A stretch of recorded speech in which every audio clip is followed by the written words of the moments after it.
Je pense qu'on peut doucement commencer. Je laisse Léa prendre la Eh parole. bien, bonjour à toutes et tous. Au nom du CEREC et du CIMB, je vous remercie de nous avoir rejoints à cette séance.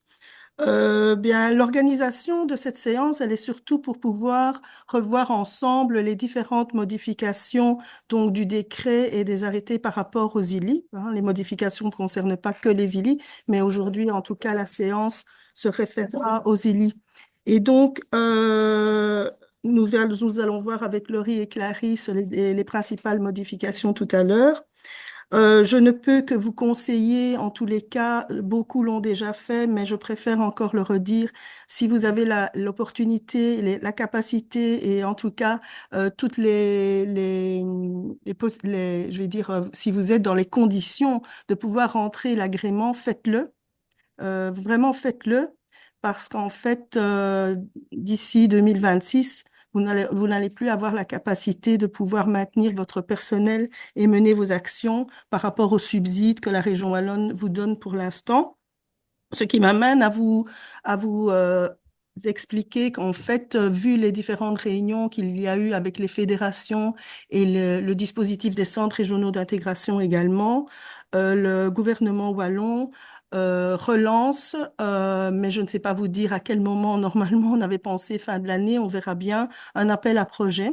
Je pense que vos fédérations, pour ceux qui sont affiliés, ont déjà l'information qu'il y aura une année transitoire pour vous permettre justement de pouvoir continuer vos actions et pour ceux qui ne l'ont pas encore fait, de remplir le nouveau formulaire que vous avez reçu normalement début de semaine. Nous avons envoyé en tout cas à nos propres associations, mais je pense que le CEREC l'a fait également, le nouveau formulaire que les ILI peuvent remplir, également les MENA, pour pouvoir obtenir l'agrément. Alors, ceux qui ont déjà rentré l'agrément, le formulaire d'agrément, il est pour le moment à l'inspection là-bas, à la région Wallonne. Vous allez recevoir peut-être l'inspection chez vous. Certains sont déjà au budget, donc tout dépend à quel moment vous l'avez rentré et si vous êtes dans les conditions de pouvoir obtenir l'agrément. Ceux qui ont obtenu l'agrément, qui ont déjà reçu l'arrêté, vous regardez bien les dates qui sont indiquées dessus et automatiquement, vous êtes sous l'ancien décret. Donc, celui-ci, en fait, le décret actuel jusque fin de l'année. Donc, vous regardez bien vos dates. Et si vous le recevez l'année prochaine, vous serez sur le nouveau décret qui est en vigueur au 1er janvier 2025. Donc, cela, c'est pour au niveau de l'arrêté. L'année transitoire, eh bien, vous verrez bien, vous allez avoir les indications par la région Wallonne. Dès que nous avons les informations, nous vous les envoyons. On fera certainement une séance d'information comme nous faisons chaque année. Mais là, vous serez sur les conditions, en tous les cas, du nouveau décret et arrêté d'application. Donc, il faudra vraiment se conformer aux explications que nous aurons tout à l'heure. Je regarde si j'avais pas d'autres choses à vous donner comme information au départ. Non, donc ma collègue Valérie, qui elle conclura, vous donnera peut-être des informations que j'ai oubliées et encore d'autres renseignements. Merci beaucoup à toutes et tous de votre écoute et de votre suivi aujourd'hui. Merci. Merci Pierra. Donc, on va vous présenter le décret et l'arrêté à trois voix. Euh, Clarisse, coucou. Il serait. Mon collègue Mehdi Bonjour. et moi-même. Juste pour vous préciser avant qu'il y aura des questions-réponses après, une séance de questions-réponses après la séance, mais que si des questions vous viennent en cours de route, n'hésitez pas aussi à utiliser le chat. On relèvera à la fin. Voilà. Donc, je vais vous partager ce que nous avons préparé. Hop. Attendez, j'ai juste une manœuvre à faire en plus.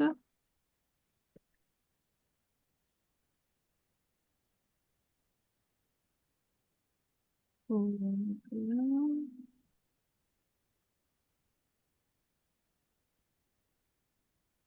Est-ce que tout le monde voit correctement? Si vous ne voyez pas correctement, n'hésitez pas à vous faire entendre par la voix, parce que comme je ne vois plus tout le monde, bon, je n'ai rien, donc je suppose que c'est bon, que tout le monde voit le PowerPoint. Voilà. Alors, ici, on a décidé de vous présenter les modifications significatives apportées au décret à l'arrêté. Donc, on va pas tout voir en vue, ce serait beaucoup trop long. Mais vraiment, ce qu'il y a comme grand changement par rapport au décret, comme disait Pierre, qui est encore en vigueur jusqu'au 31 décembre. Nous avons, Excuse-moi, oui, est-ce que tu peux faire allez, le mettre en diaporama pour qu'on voit en plus grand oui. le contenu du slide? C'est gentil, merci. C'est pas grave. Ça va? Vous voyez mieux? Oui, oui, Oui. super, Super. merci. Oui, j'ai oublié de faire cette partie-là.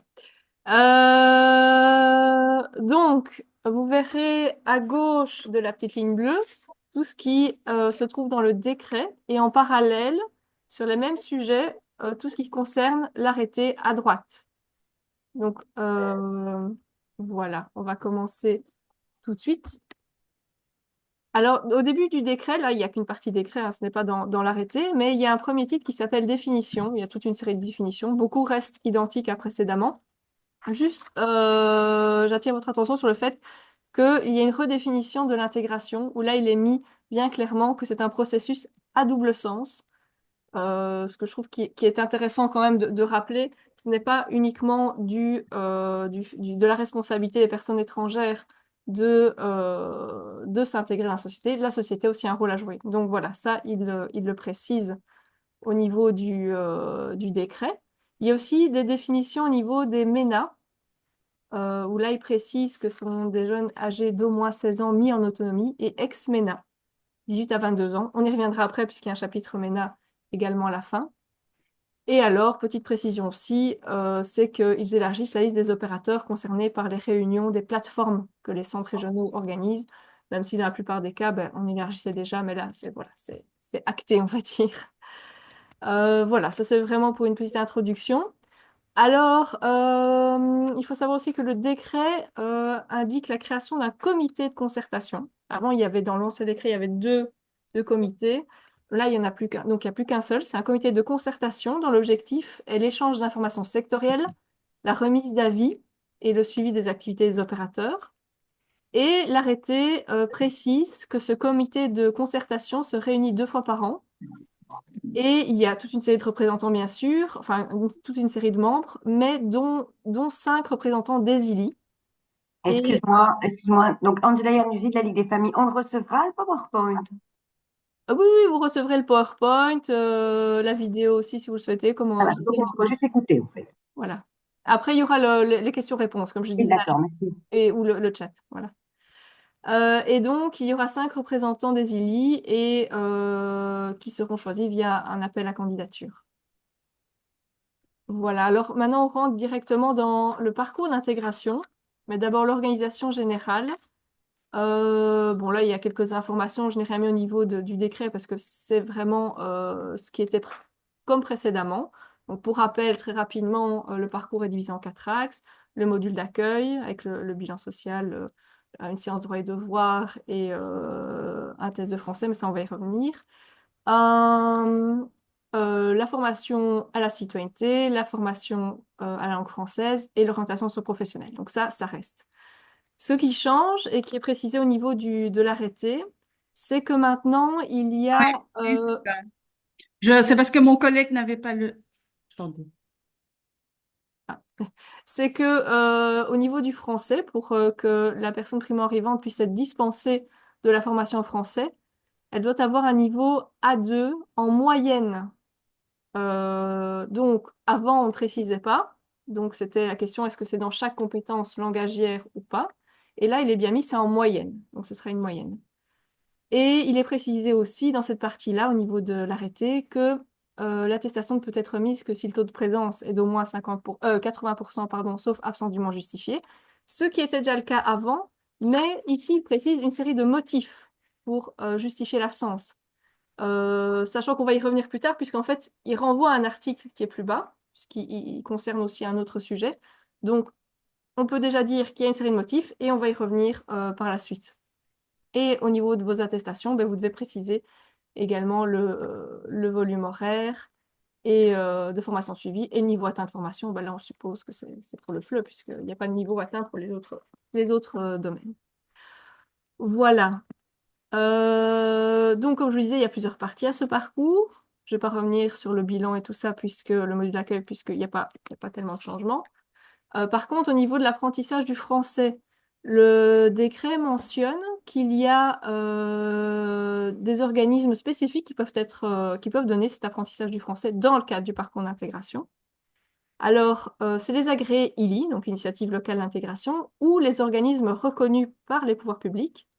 Dans le décret actuel qui se termine ici, il était également indiqué pouvoir public en plus.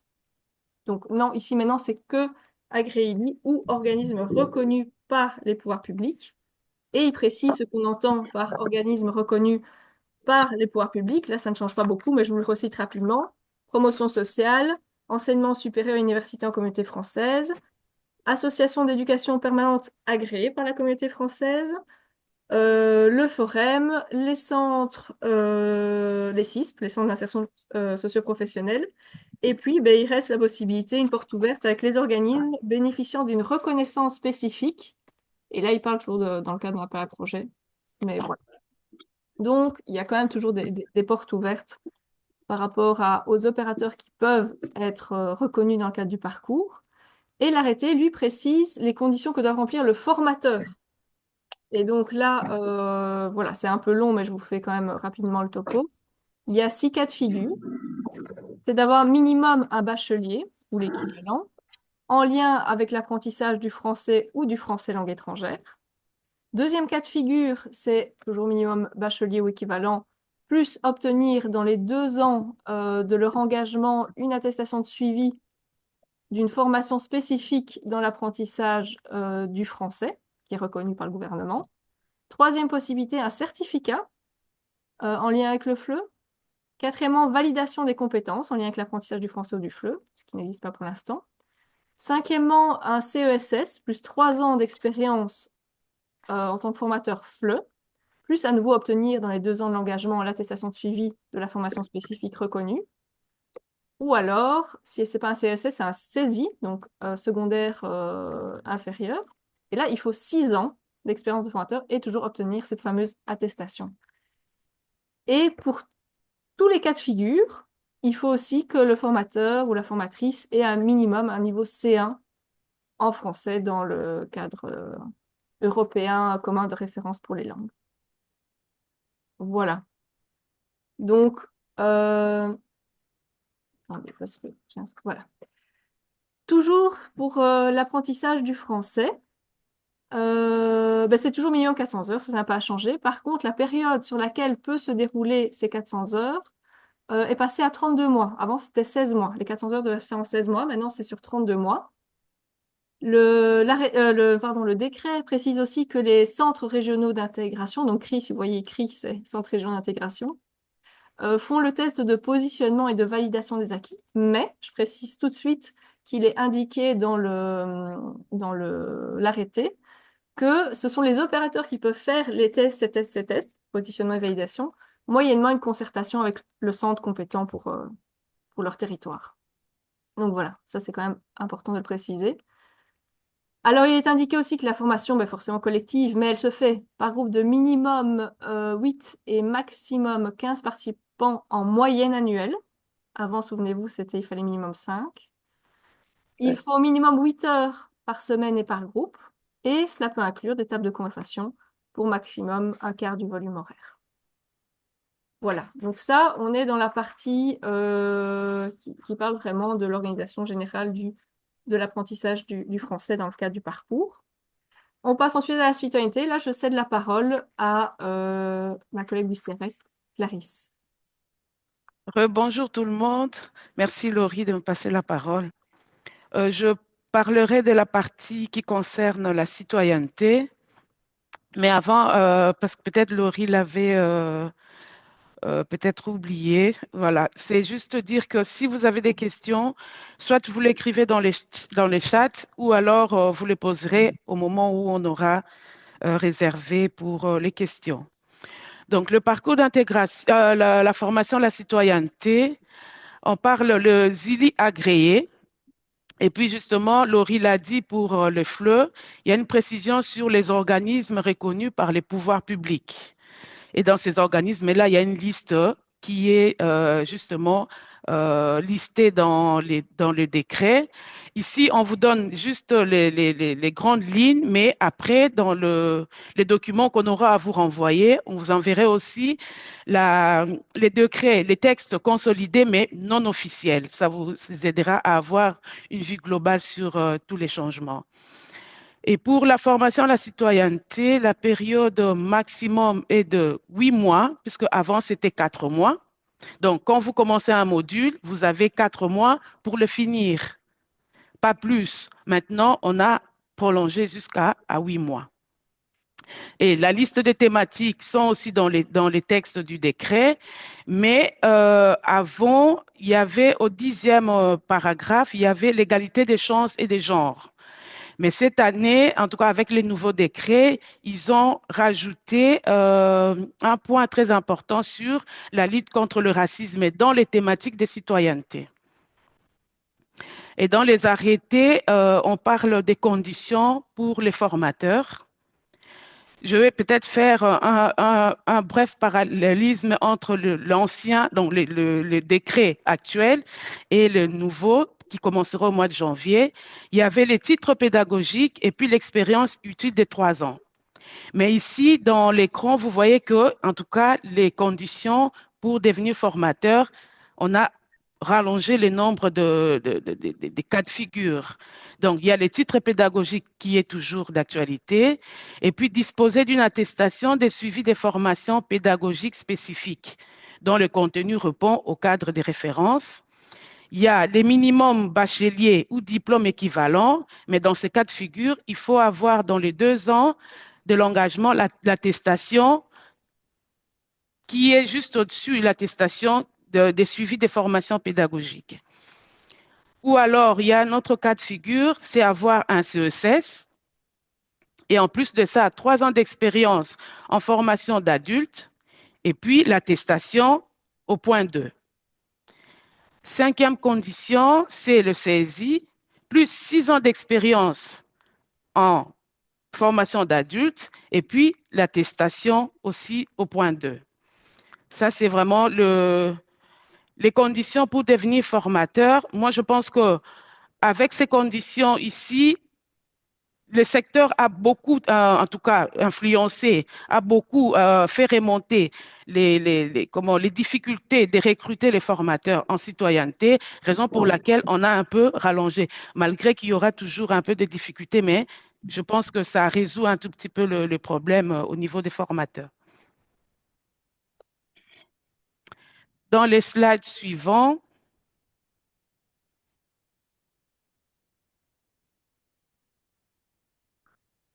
Oui, j'ai un souci, il ne veut plus avancer. Non, non, il n'a pas fait. Allez, on ne sait pas ce qui se passe. Écoute, n'hésite pas à parler, je vais résoudre le problème.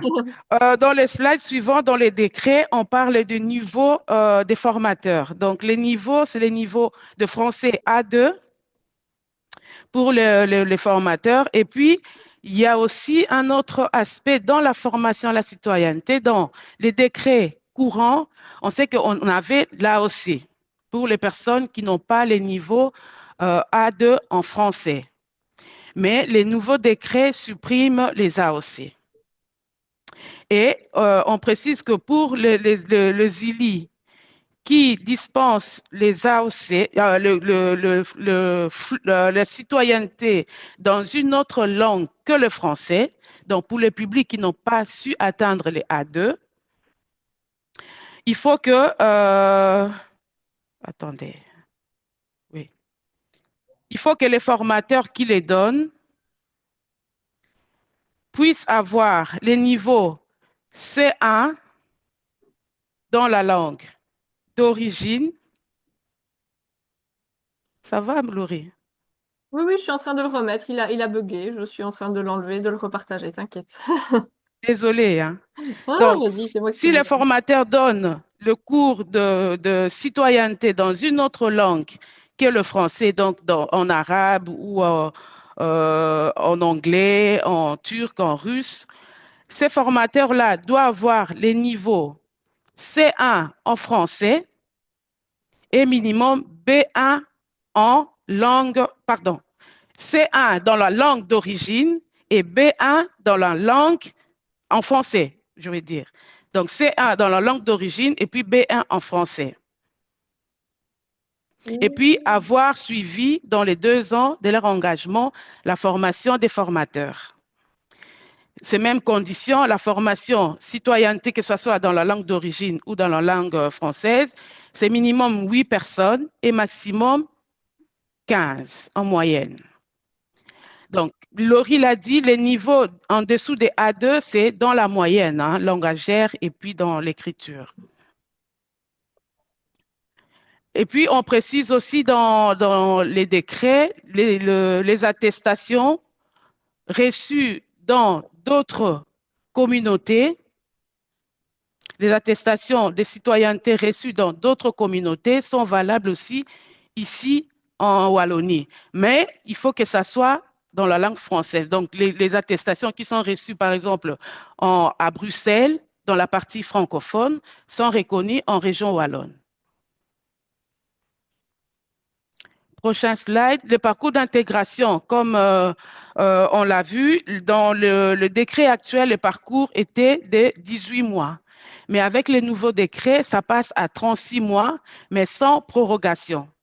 Parce que les assistants sociaux du service parcours avaient la possibilité de prolonger les délais du parcours d'intégration pour les bénéficiaires qui n'avaient pas encore fait toutes les étapes du parcours. Parce qu'il y avait d'autres qui traînaient pour maîtriser les français ou alors il n'y avait pas assez d'offres pour la citoyenneté. Donc, à chaque fois, ils demandaient la prorogation. Mais comme on a prolongé à 36 mois, il n'y a plus moyen de faire cette demande-là.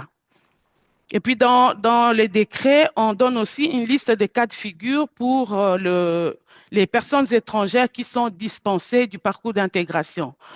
La liste est très longue, vous aurez les textes, mais il y a juste quelque chose qui s'est ajouté dans ça, c'est l'assistance aux membres des familles. Et là aussi, quand il parle de membres des familles, il précise quel type de membres des familles à qui on peut justifier pour ne pas suivre le parcours d'intégration. Il y a les conjoints aidants, il y a la précision sur le travail qui peut dispenser. Et dans le travail, on parle être employé ou alors être indépendant, mais avec un certain nombre d'heures pour pouvoir bénéficier de la dispense. Et puis, suivre aussi la formation préqualifiante. Ça aussi, il y a une durée minimum qu'il faut au préalable pour pouvoir bénéficier de cette dispense. Il y a aussi les protections temporaires.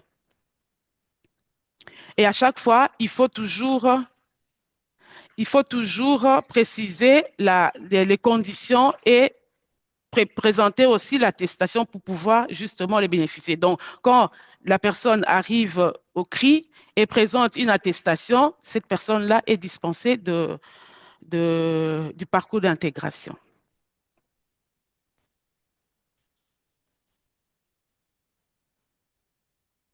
Maintenant, on parle aussi des personnes qui sont dispensées partiellement des étapes, comme je l'ai dit tantôt, en citoyenneté. Par exemple, une personne qui vient de Bruxelles dans la partie francophone, qui a déjà fait les bilans sociaux, qui a déjà suivi le FLE, quand cette personne-là arrive en Wallonie, elle va continuer son parcours, mais elle ne va pas reprendre les bilans ni la formation en français langue étrangère. Et à la fin du parcours, l'écrit délivre l'attestation à la personne. Mais il y a aussi un autre cas de figure, la liste des cas de figure pour les personnes qui on suspend les délais pour le parcours d'intégration qui est normalement des 36 mois. des 36 mois et qui peut être prolongé parce que la personne a l'ordre de quitter les territoires, parce que la personne déménage, il quitte la région wallonne pour peut-être aller en Flandre. Et si la personne revient encore en Wallonie après X temps, la personne recommence le parcours là où elle était arrêtée. Si elle était arrêtée au niveau du FLE, si elle n'a pas encore la maîtrise de la langue, elle va continuer le parcours d'intégration. Et puis, il y a aussi les personnes détenues en prison qui sont suspendues, en tout cas, au niveau du décret du parcours.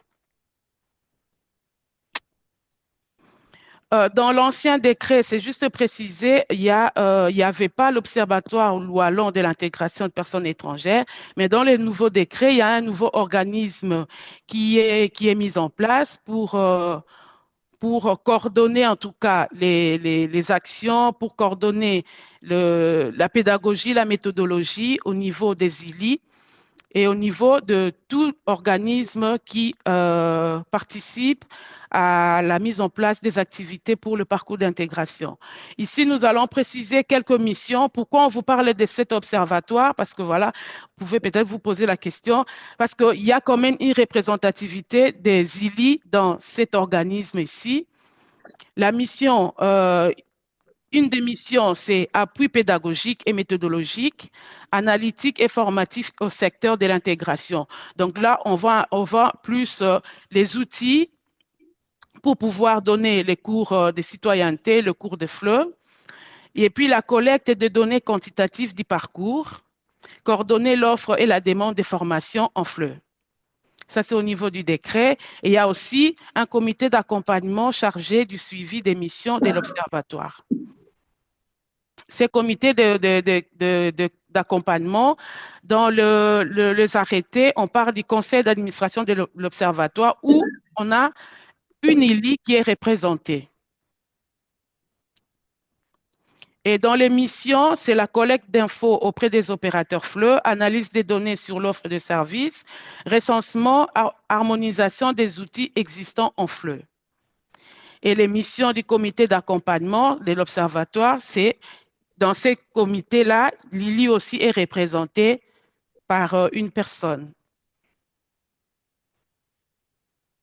Et je passe la parole à mon collègue Mehdi pour continuer avec les initiatives locales d'intégration. Bonjour à toutes et à tous. Voilà, donc, vous pouvez suivre donc, sur le slide suivant. Au niveau du décret, ben maintenant, il y a l'apparition de les deux axes, donc promotion de l'interculturalité et lutte contre le racisme, qui pourraient être reconnus au niveau de l'agrément. Donc les îles agréées pourront développer cet axe-là. Ensuite, donc au niveau du décret, ben, il y a eu une évolution donc, au niveau des pouvoirs locaux qui pourront bien sûr prétendre à introduire une demande d'agrément. Mais bien sûr, il va avoir exercé donc, la mission depuis 2 ans. Avant, c'était 3. Donc, bien sûr, disposer d'un temps plein pour l'ensemble des activités de la SBL et des pouvoirs locaux. Donc,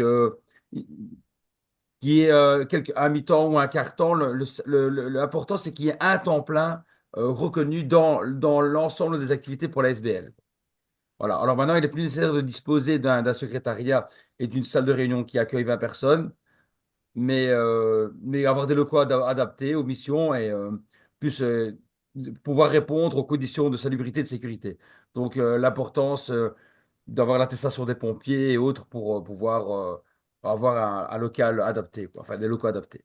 Alors ensuite, au niveau de l'arrêté, donc maintenant le volume d'activité au niveau du FLE, du français, donc c'est 400 heures en face-à-face pédagogique. Euh, voilà, donc il y a un module de 3 modules de 3 modules de 60 heures. Donc au niveau des FLE, on n'oublie pas par rapport à ce qui a été dit précédemment que les séances de table de conversation sont bien sûr comptent dans le volume horaire. Voilà. Alors, concernant l'accompagnement social et juridique, donc, il y a donc 24 dossiers et un volume de 8 heures par semaine, fixe ou variable. Alors, et concernant l'interculturalité, lutte contre le racisme, 570 heures seront consacrées donc, pour l'ensemble du temps du travail, pour la préparation et la mise en œuvre de la mission. Alors, concernant donc, enfin, les personnes pour l'accompagnement social, alors il faut bien sûr disposer d'un diplôme d'assistant social. Secondo, donc, ou alors d'un minimum d'un bac, d'être bachelier ou diplômé équivalent dans les sciences politiques et sociales, en psychologie ou en droit, plus avoir une expérience d'au moins 3 ans en accompagnement social généraliste. Ensuite, donc minimum être bachelier ou diplômé équivalent dans les sciences politiques et sociales, en psychologie ou en droit, plus un encadrement par un assistant social engagé au moins en mi-temps qui puisse démontrer d'une expérience d'au moins 2 ans d'accompagnement social dans le secteur de l'intégration. Ou alors, un autre cas de figure, donc minimum être bachelier toujours, diplômé équivalent dans les sciences politiques et sociales, en psychologie ou en état de droit, plus encadrement par un travailleur minimum bachelier ou équivalent en sciences po et sociales, psycho ou en droit. Et engagé au moins un mi-temps avec une expérience d'au moins 3 ans en accompagnement social et généraliste, plus 2 ans d'accompagnement social dans le secteur de l'intégration. Voilà, c'est assez précis, hein. Alors, concernant l'accompagnement juridique, alors donc, avoir donc être bachelier ou alors l'équivalent en droit, être bachelier ou diplômé équivalent dans les sciences politiques et sociales en psychologie, plus 3 ans d'expérience en droit des étrangers. Donc, droit des étrangers, notamment, donc, les formations peuvent, certaines formations peuvent être données par les centres régionaux, hein, pour pouvoir suivre ce type de formation. Ensuite, les minimum bachelier ou diplômé équivalent dans les sciences politiques et sociales en psychologie, plus un encadrement par un travailleur engagé à mi-temps qui a également un bachelier ou équivalent en droit, qui est une expérience en droit des étrangers d'au moins 2 ans. Ensuite, minimum aussi bachelier ou diplômé équivalent dans les sciences politiques et sociales, en psychologie, plus un encadrement par un travailleur engagé à temps plein, Mi-temps. à mi-temps, pardon, à mi-temps, qui bien sûr a aussi est bachelier ou un diplômé équivalent dans le domaine des sciences politiques ou sociales, de la psychologie et d'une expérience utile en droit des étrangers d'au moins 3 ans. Alors, le personnel doit avoir suivi tout l'ensemble, donc, dans les 12 mois de son engagement, une formation en droit des étrangers de minimum 40 heures. Alors, concernant pour... Merci, c'est Clarisse. Ah ouais, c'est Clarisse. Je repasse la parole à Clarisse. Merci, Clarisse.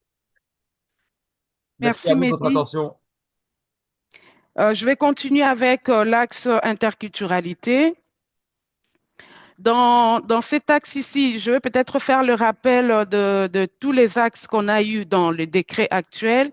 Il y a FLE, citoyenneté, accompagnement social, accompagnement juridique, et il y avait un grand axe interculturalité où à l'intérieur, il y avait interculturalité, il y avait 3 sous-axes.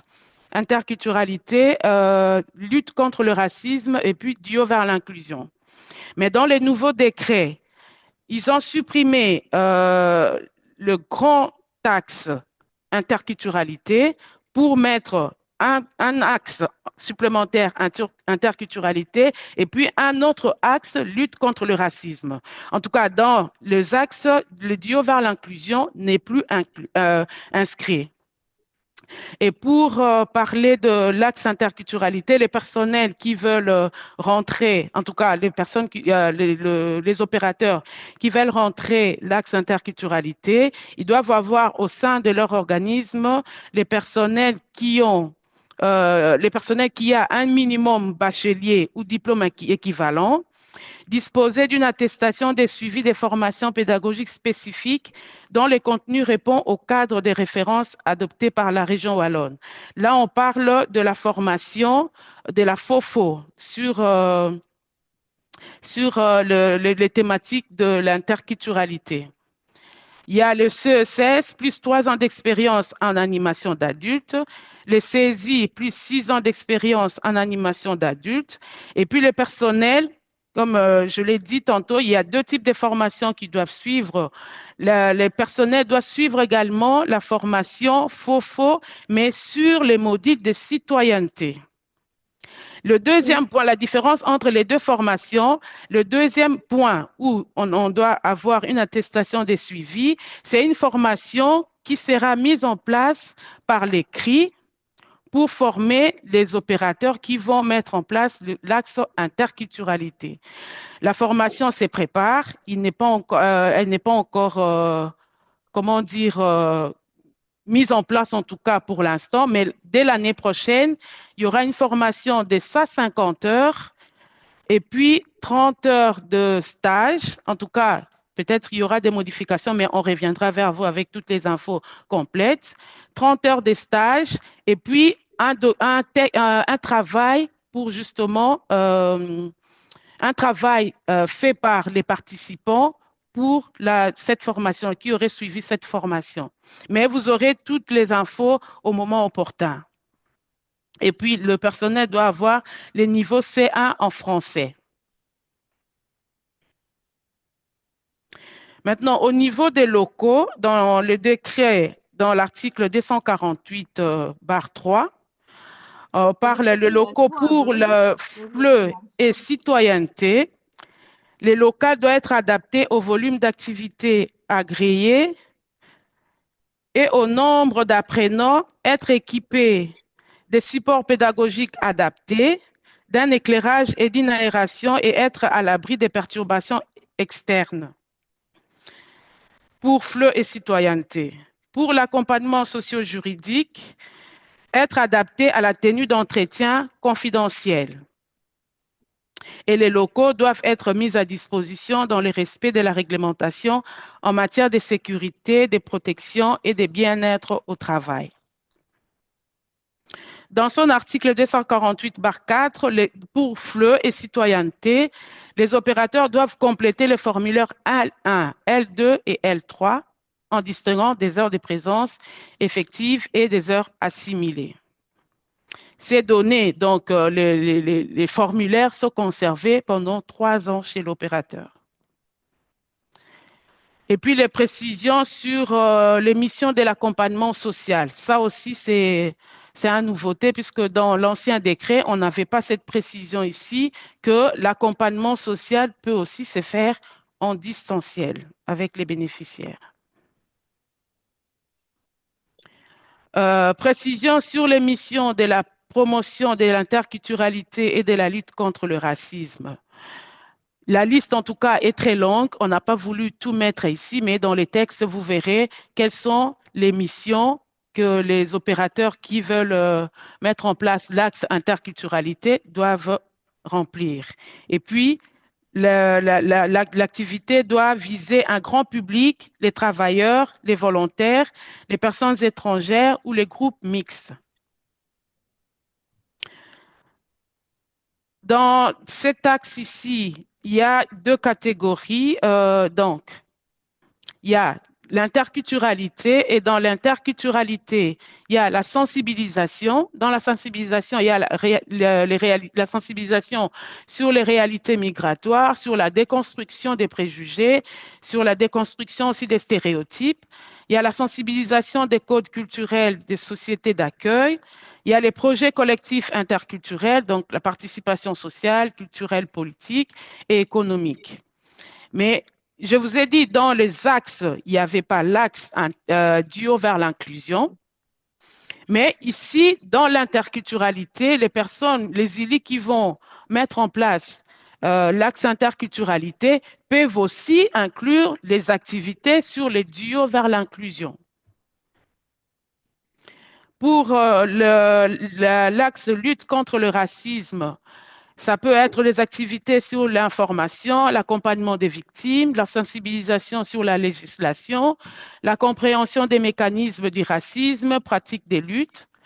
Ça peut aussi porter sur la formation, puisqu'on a dit dans les publics, on peut aussi viser les professionnels. Donc là aussi, ça peut porter sur la production d'outils pédagogiques, des actions collectives, participatives et citoyennes.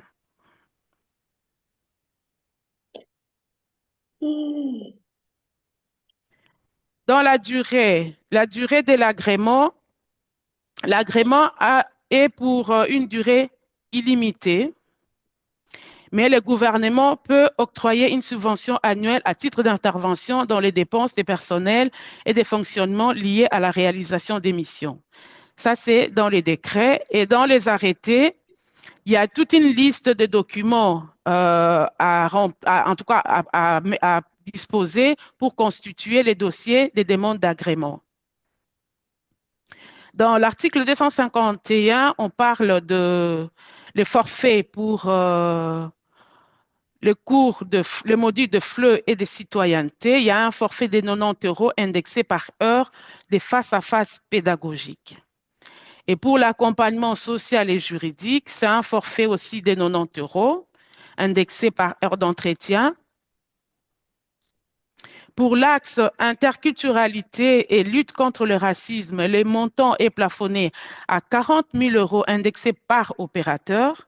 Si la mission est déployée sur plusieurs arrondissements, le plafond est fixé à 80 000 € indexés. La subvention couvre le frais des personnels directement liés à l'action.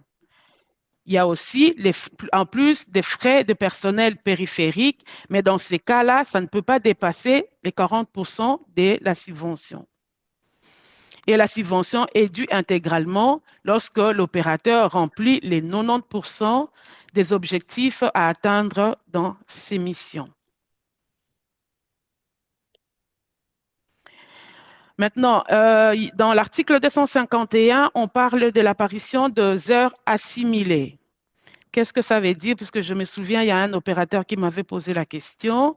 En fait, ici, c'est des heures que l'opérateur peut valoriser parce qu'il n'y a pas eu assez de participants, des stagiaires dans son module.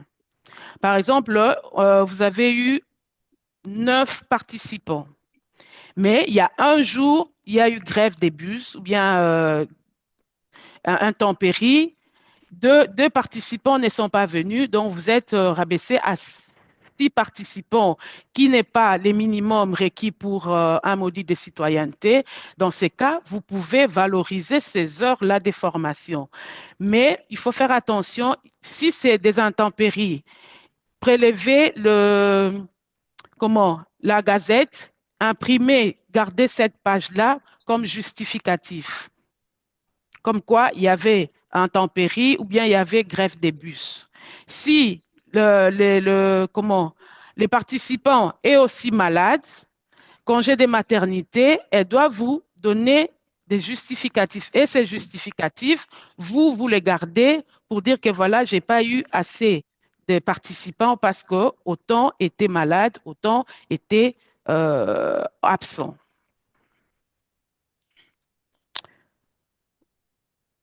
Voilà, j'ai fini ma partie. Je passe la parole à Laurie. Voilà, juste pour faire le lien, ces motifs qui viennent d'être expliqués, c'est les motifs dont je parlais au début, qui sont ceux pour pouvoir justifier aussi une absence de la personne, donc la personne qui doit suivre au moins 80% du module, sauf absence justifiée. Et donc ces motifs dont on parlait au début, ben, ce sont les mêmes que ceux pour les heures assimilées. Voilà. Donc juste cette précision-là. Juste aussi une petite précision par rapport à la formation, aux 2 formations pour être formateur à la citoyenneté. Il y a bien la FOFO que la plupart d'entre vous connaissent déjà, qui est en place depuis des années. Et l'autre formation dont Clarisse parlait, c'est une formation qui est en cours de construction. Donc voilà, on a quelques infos, mais c'est pas encore confirmé, c'est en train de se préparer. Donc voilà, c'est un peu difficile de vous dire un peu plus pour le moment, surtout qu'on doit encore la faire reconnaître par la région, etc. Mais voilà, juste cette précision-là. Et maintenant, je passe à donc un chapitre sur les MENA. Donc, comme je vous disais au début, MENA, des jeunes d'au moins 16 ans mis en autonomie, et ex-MENA, 18-22 ans. Donc, il y avait déjà un chapitre sur les MENA dans le précédent décret, mais là, il est plus développé. Excusez-moi, est-ce que vous m'entendez? Parce que j'ai levé ma main depuis un certain temps, mais Oui, peut-être que vous oui, mais n'avez c'est pas parce vu. qu'en fait, je vous explique, on fait les questions-réponses juste après. Oui, et vous pensez Voilà. que ça va durer? Parce que je suis désolée, je dois partir à 10 heures. Je termine. J'ai encore 2 slides et j'ai terminé. On passe aux questions-réponses. Ok, merci. Voilà. Et donc, vous voyez que au niveau du décret, ben, les actions qui sont précisées pour pouvoir rentrer un agrément, parce qu'on parle aussi d'agrément pour les MENA, c'est orienter, accompagner le jeune de manière intensive et globale, logement, scolarité, emploi, santé, etc. De pouvoir aussi travailler en synergie avec les services et personnes référentes, la complémentarité, participer à des réseaux, donc ça c'est important. peuvent demander l'agrément qui a durée indéterminée des ASBL, des fondations, des établissements d'utilité publique, pouvoirs locaux. Le décret précise toute une série de conditions. On peut y revenir après si jamais vous avez des questions.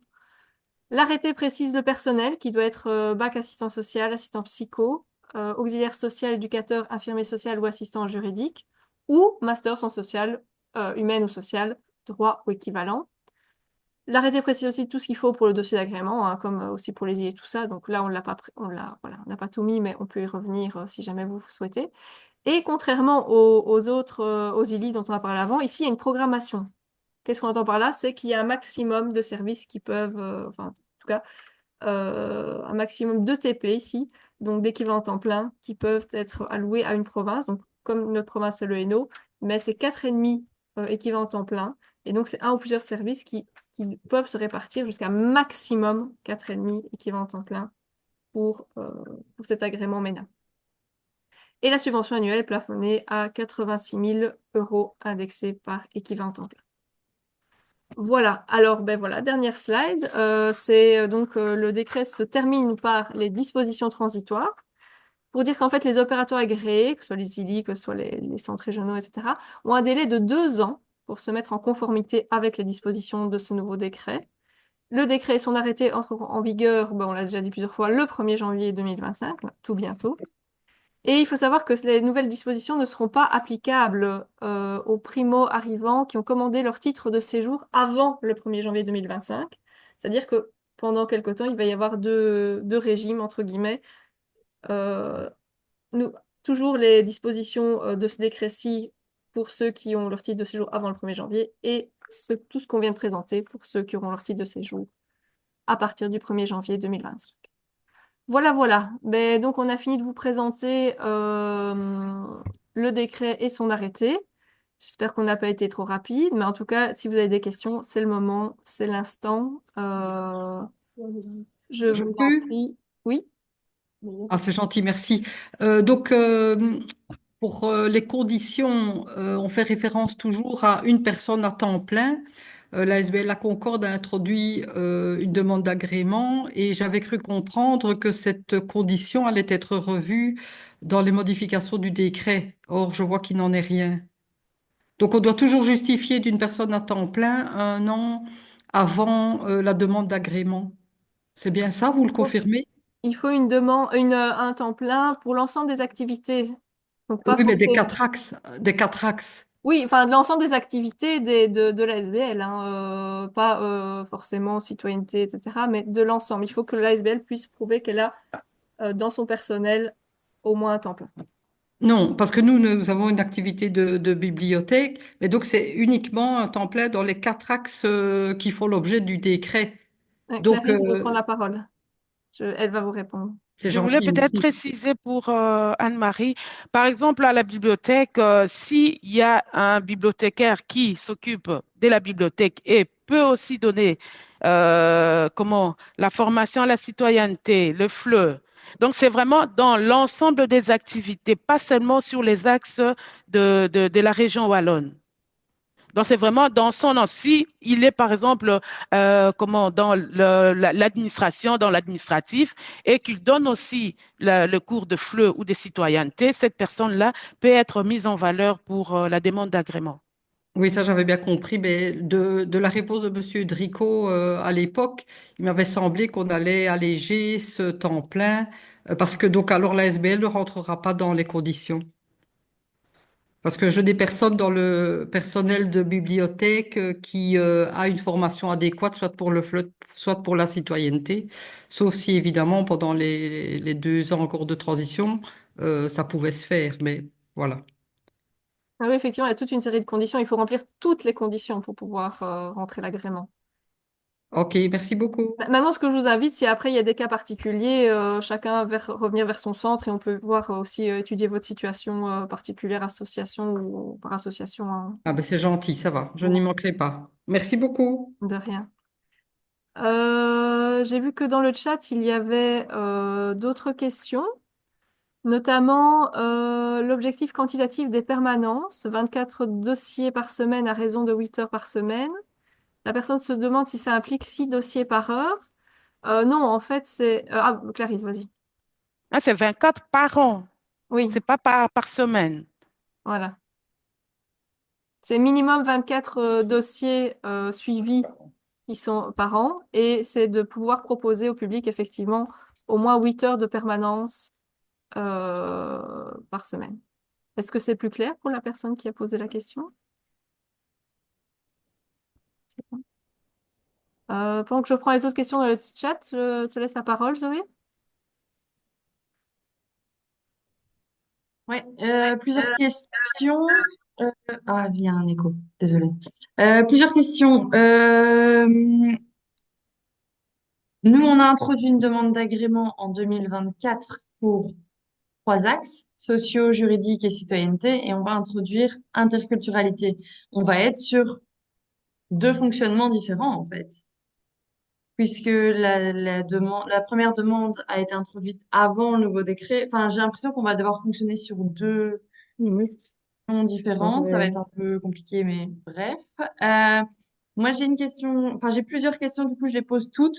Je sais pas si on saura tout y répondre là maintenant, mais il me semblait que avant, enfin, il me semblait, Monsieur Dricot m'avait confirmé que on ne pouvait pas avoir plus d'un mi-temps assistant social, enfin, suivi social par ASBL, par territoire. Donc, par exemple, nous, on couvre Tournai, et donc, on pouvait demander plus, mais on n'aurait jamais plus qu'un mi-temps. Est-ce que ça, c'est poursuivi ou pas, euh, parce que il y a besoin, notamment pour tourner, où il y a un énorme centre d'accueil, et donc des personnes qui sont plus arrivantes quand elles sortent, enfin, qui rentrent dans le décret quand elles sortent du centre d'accueil. Et donc ça me paraît complètement illusoire de continuer avec seulement un mi-temps.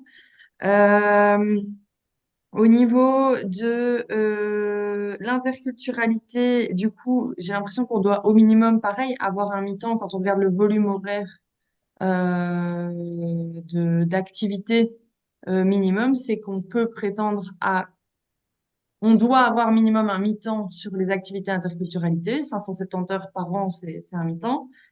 Par contre, au niveau des montants qui sont alloués, si on fait plus, enfin voilà, par exemple si on fait un temps plein d'activité, donc 1145 heures par an, on n'a pas la possibilité d'avoir plus de 40 000 € indexés par an. Donc, on n'a pas la possibilité d'avoir de quoi faire un temps plein. Si je comprends bien, on doit faire minimum un mi-temps, mais on peut faire plus, mais on n'aura pas plus d'argent. Pour ça. Je peux peut-être déjà répondre à cette question. Effectivement, si les activités sont menées sur un seul arrondissement, il y a ce montant de 40 000 euros maximum.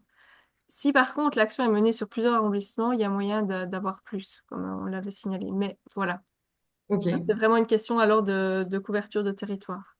Et c'est la même chose, j'imagine, en social, alors, du coup. Alors dans le social, par contre, par rapport à ta question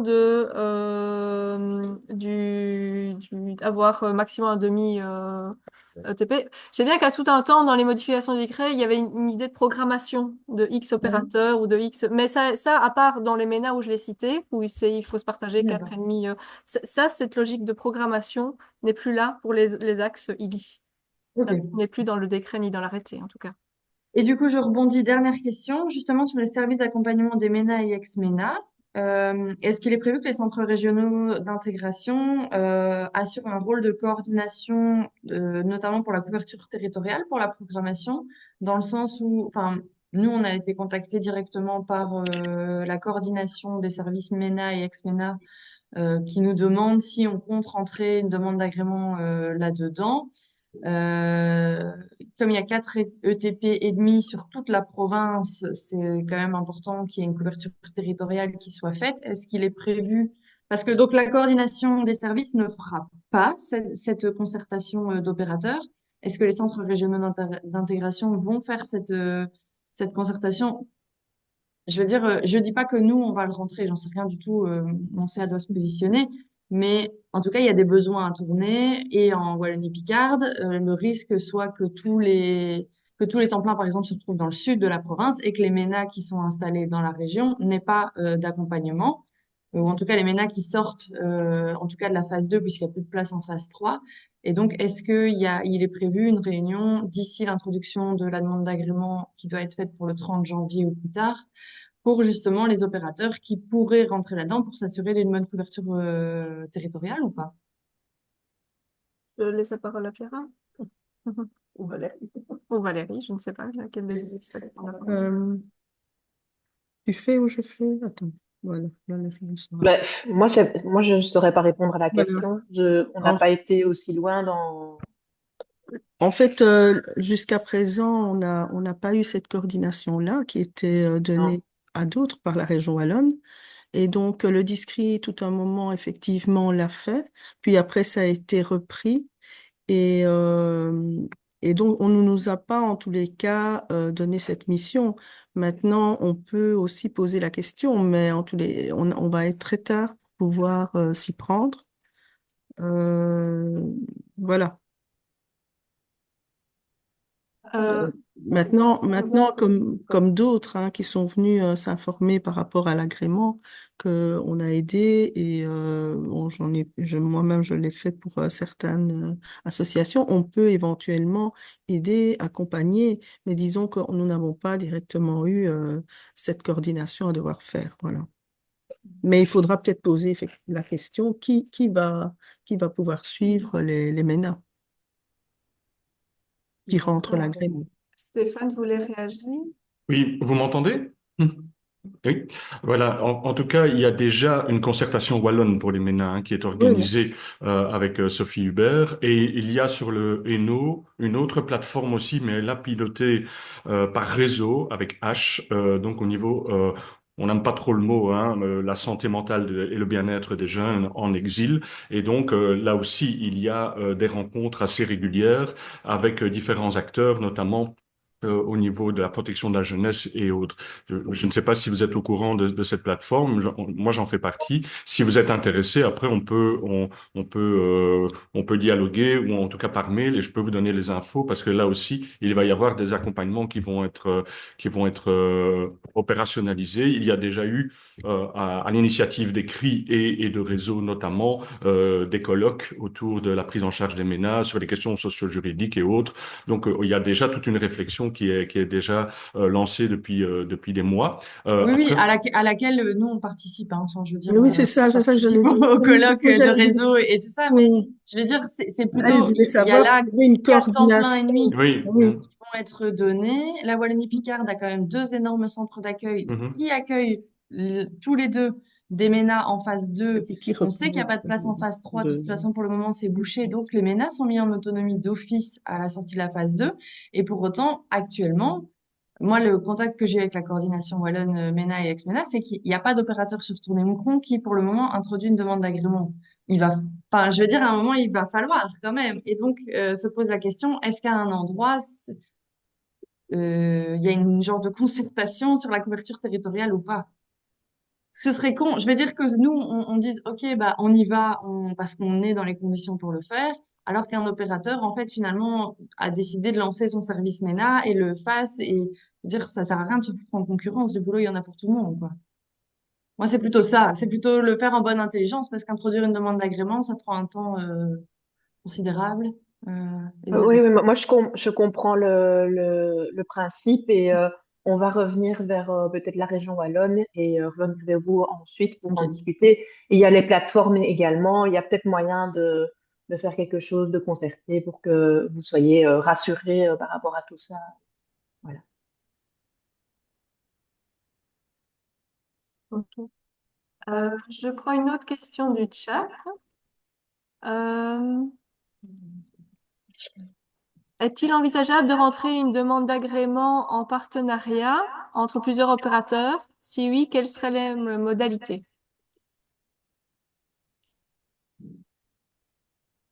Je ne sais pas si quelqu'un veut. Oui, Clarisse, vas-y. Je voulais, vous m'entendez? Ah, on t'entend pas, C'est Clarisse? quelque Ah, moi, chose je ne qui t'entends pas. c'est quelque chose qui est normalement en analyse au niveau de la région. On Ok. n'a pas encore la réponse, en tout cas la confirmation, mais ça se pourrait que ça soit inscrit dans la circulaire. Comment faire pour justement coordonner les partenariats entre plusieurs ILI qui ne remplissent pas tous les conditions pour l'agrément. En tout cas, c'est en traitement, c'est en analyse, mais on n'a pas encore des textes officiels.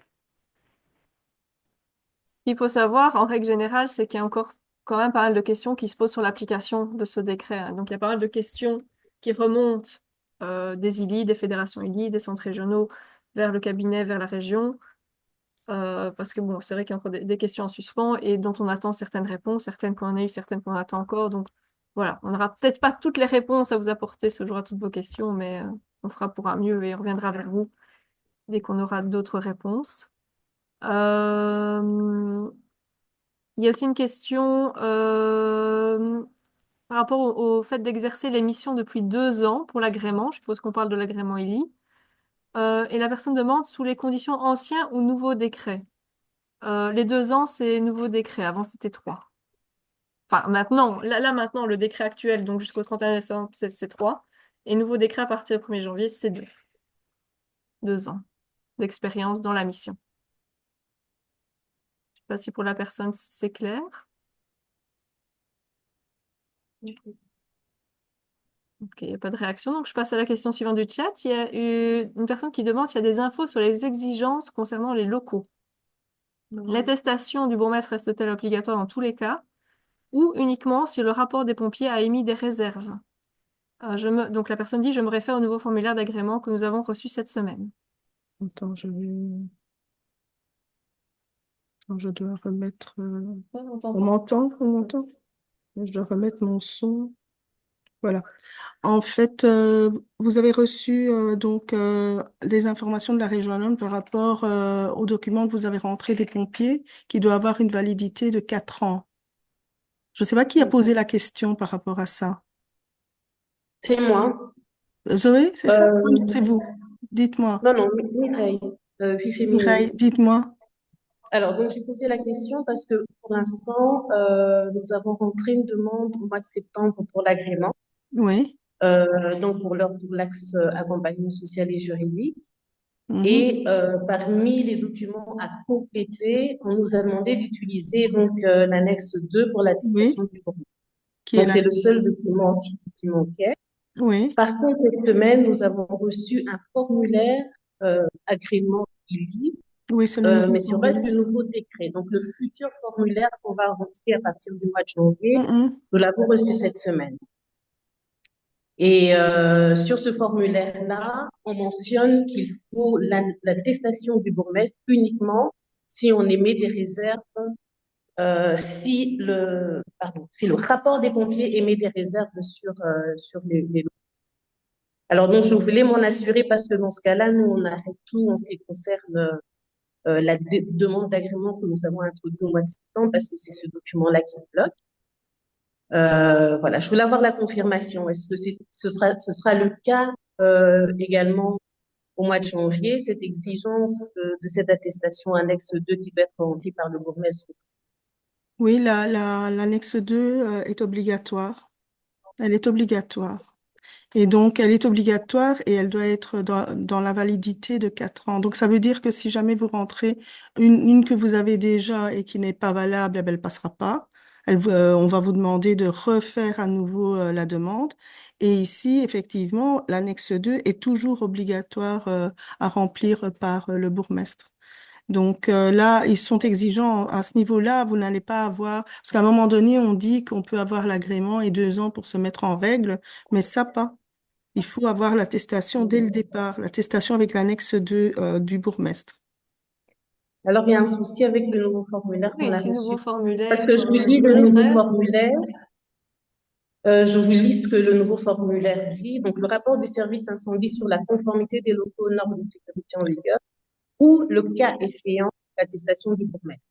Oui, parce Alors, ou le cas échéant, dans le nouveau, effectivement, je vous comprends, ils disent l'un ou l'autre, mais je vais interpeller Leïla qui a envoyé ça fin de semaine passée pour voir exactement ce qu'il en est, parce que ça c'est d'accord. pas conforme à ce qu'ils ont Et donc, toujours vu, hein. Ils ont commis certainement une erreur là. Parce que ça D'accord, ok. m'étonne vu que ils sont tellement exigeants et j'ai encore discuté avec eux la semaine passée, euh, ouais, à propos de ça, par rapport à certaines ILI, et là ils sont vraiment exigeants. Donc si jamais ils opèrent de cette manière-là, ça veut dire que tous ceux qui ont fait le travail avant et qui ont eu des soucis, c'est pas correct, quoi. Donc, je vais quand même, allez, on va reposer la question parce qu'il y a pas mal de questions qu'on est en train de faire remonter, notamment pour les MENA également. Eh bien, dès qu'on a les réponses, on vous les envoie, quoi. Mais puis Valérie expliquera comment ça se passera pour la fac aux questions. Mais oui, c'est bien de l'avoir signalé parce que bon, je n'ai pas eu le temps. J'ai reçu les documents comme vous, mais vendredi soir, je les ai fait retransmettre. Je n'ai pas eu lecture de tous les documents et donc merci de l'avoir dit.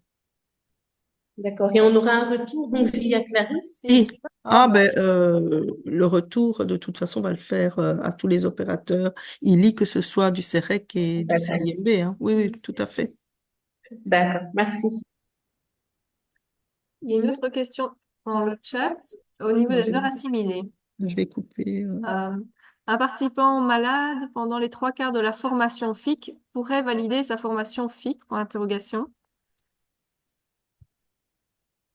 Alors ça, c'est une question qu'on a déjà eue à plusieurs reprises, effectivement. Le décret précise 80% sauf dûment justifié. Alors on a vu effectivement dûment justifié, mais il y a les certificats. Alors légalement parlant, si on a une analyse vraiment sur le texte, moi je dirais que oui, mais je comprends bien que pédagogiquement parlant, ce n'est pas du tout n'est pas du tout idéal, loin de là. Et donc, ça, c'est une question qui avait déjà été posée et qu'on va faire remonter parce que, voilà. Est-ce que Je sais la pas si notion, quelqu'un a une autre lecture, mais ben moi je me dis Clarisse, que je sais pas si tu veux rajouter quelque chose. la notion d'assimilation, est-ce que c'est pas pour nous justement Non. en tant qu'opérateurs? Voilà. Je sais pas si vous m'entendez. Oui, ça y est. Oui, il y en a eu un souci de son, un souci à mon avis de connexion. Je vous écoute. Moi je me demande si la notion d'assimilation, ce n'est pas pour nous opérateurs pour pouvoir bénéficier de la subvention, mais que ce n'est pas la même chose par rapport au candidat qui lui doit justifier des heures suffisantes de formation. Parce qu'au niveau du forum, on fait un petit peu ça et c'est plutôt dans ce sens-là. Donc je ne sais pas si c'est la même idée. Ben, en fait, au début, c'est parce qu'il faut que je reprenne le texte lui-même. Il est mis qu'il y a des motifs pour justifier l'absence et il Mhm. renvoie à tel article. Et Mhm. l'article auquel il renvoie, ben, c'est celui des motifs des heures assimilées. Donc, C'est un problème de ce donc côté. voilà. Mm. Donc c'est effectivement Moi, pour quelque moi, chose la qu'on a déjà notion souligné. d'assimilation, elle est plus pour pouvoir, nous, quand même bénéficier de la subvention, même si on a des absents. Mhm. Et l'autre cas de figure, ce serait peut-être bien de voir la précision. S'ils sont OK avec ça, ben, ils sont OK avec ça. Mais Ouais, ça pose effectivement un gros souci et donc mm. on va à nouveau faire remonter ça. Ok. Il y a plusieurs personnes qui demandent si on aura bien si vous aurez bien les slides, le texte du décret, etc. Oui, vous aurez tout, ne vous inquiétez pas. Une question concerne aussi l'agrément. Les documents concernant la demande d'agrément pour les pouvoirs publics sont-ils déjà disponibles? Euh, ou a-t-on une idée de quand ils le seront? Euh, donc, il y a quelqu'un qui veut réagir? Clarisse, vas-y. Moi, à ma connaissance, en tout cas, non, pas encore, parce que voilà, les nouveaux décrets, ça rentre en vigueur qu'au mois de janvier. Et on a peut-être jusqu'au, je dirais, grand max fin février pour pouvoir avoir tous ces documents-là en ligne et permettre aux opérateurs de pouvoir le faire. Mais il y a aussi la période des transitions qui, en principe, va aussi être mise en place. Donc, pour, par exemple, le pouvoir public, c'est vrai que c'est un peu compliqué. C'est le même cas aussi pour les personnes qui veulent rentrer l'agrément pour l'axe interculturalité parce qu'il n'y a pas encore des formulaires adaptés pour faire cette demande-là. Et voilà, on vous demande juste d'être patient. Ça viendra.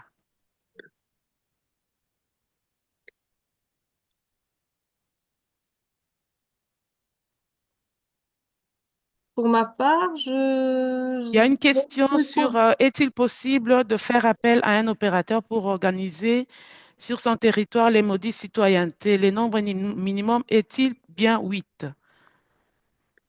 Moi, j'ai quand même une précision avant pour la question précédente, c'est que le dossier de demande d'agrément ne précise pas, donc pour moi, c'était pour les deux, hein.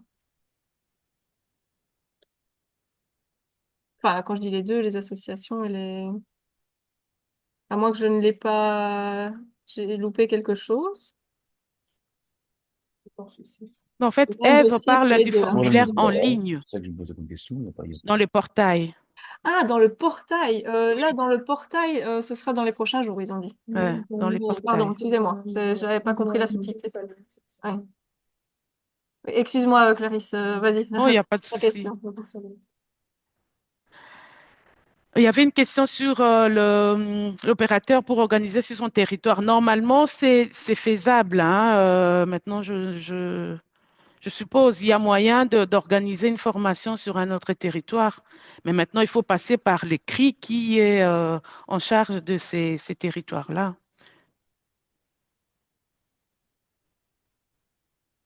Zoé a une question. J'espère que j'ai répondu à la personne qui a posé la question.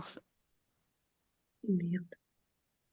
Ouais, juste, on est passé au-dessus des messages, mais visiblement, on est plusieurs opérateurs à ne pas avoir reçu le mail du début de semaine dont on parlait avec les nouveaux formulaires. Le secrétariat l'a envoyé. Donc, tu n'as pas ton micro. Ah oui, je n'ai pas mon micro. Donc, si c'est possible, juste de le renvoyer. Visiblement, il y a plusieurs opérateurs qui ne l'ont pas reçu. Et donc, Oui, mais attends. nous, on vient de... En même temps. On l'a envoyé logiquement, on l'a envoyé lundi. J'ai quand même vérifié. J'avais envoyé déjà lundi matin très tôt et Corinne a fait. Le service Sinon, ici, Pierra, tu peux le mettre dans le chat aussi.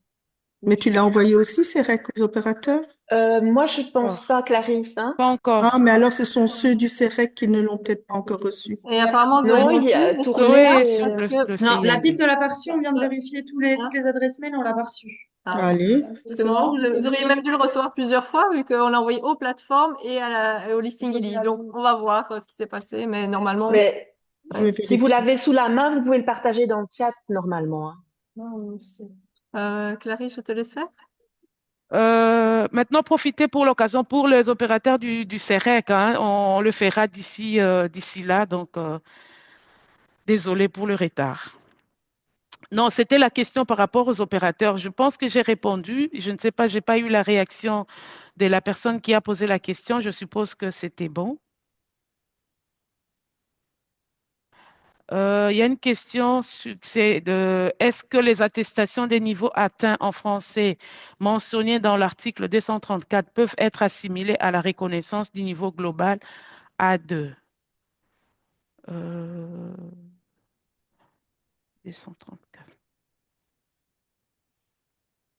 Est-ce que Camille, il y a moyen de prendre la parole pour expliquer un peu ta question, s'il te plaît?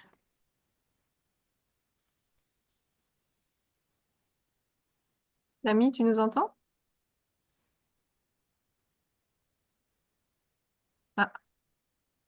Camille, je ne sais pas si tu nous entends. Si tu peux expliquer ta question. Les attestations, tu nous entends ou pas? Et en attendant, je cherche. Ah, je ne sais pas si elle nous entend. Bon. En attendant, on la retrouve parmi nous. Et on a passé une question tout à l'heure. C'est un centre d'accueil à Braine-le-Comte. On demande de les aider pour les formations FIC. Pouvons-nous donner les formations chez eux et leur facturer au centre, pas aux participants?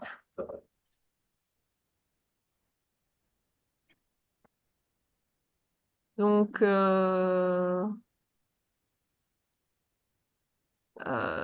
les facturer, c'est la première fois que j'ai la question. Je dois avouer que je suis un peu perplexe, puisque si vous rentrez l'agrément ILI, enfin l'ILI en tout cas, c'est vous qui allez qui allez recevoir l'argent. Donc, si vous les facturez en plus, il y aura un double subventionnement. Donc, voilà, je ne sais pas si c'est dans ce... Si la question, si je l'ai bien comprise.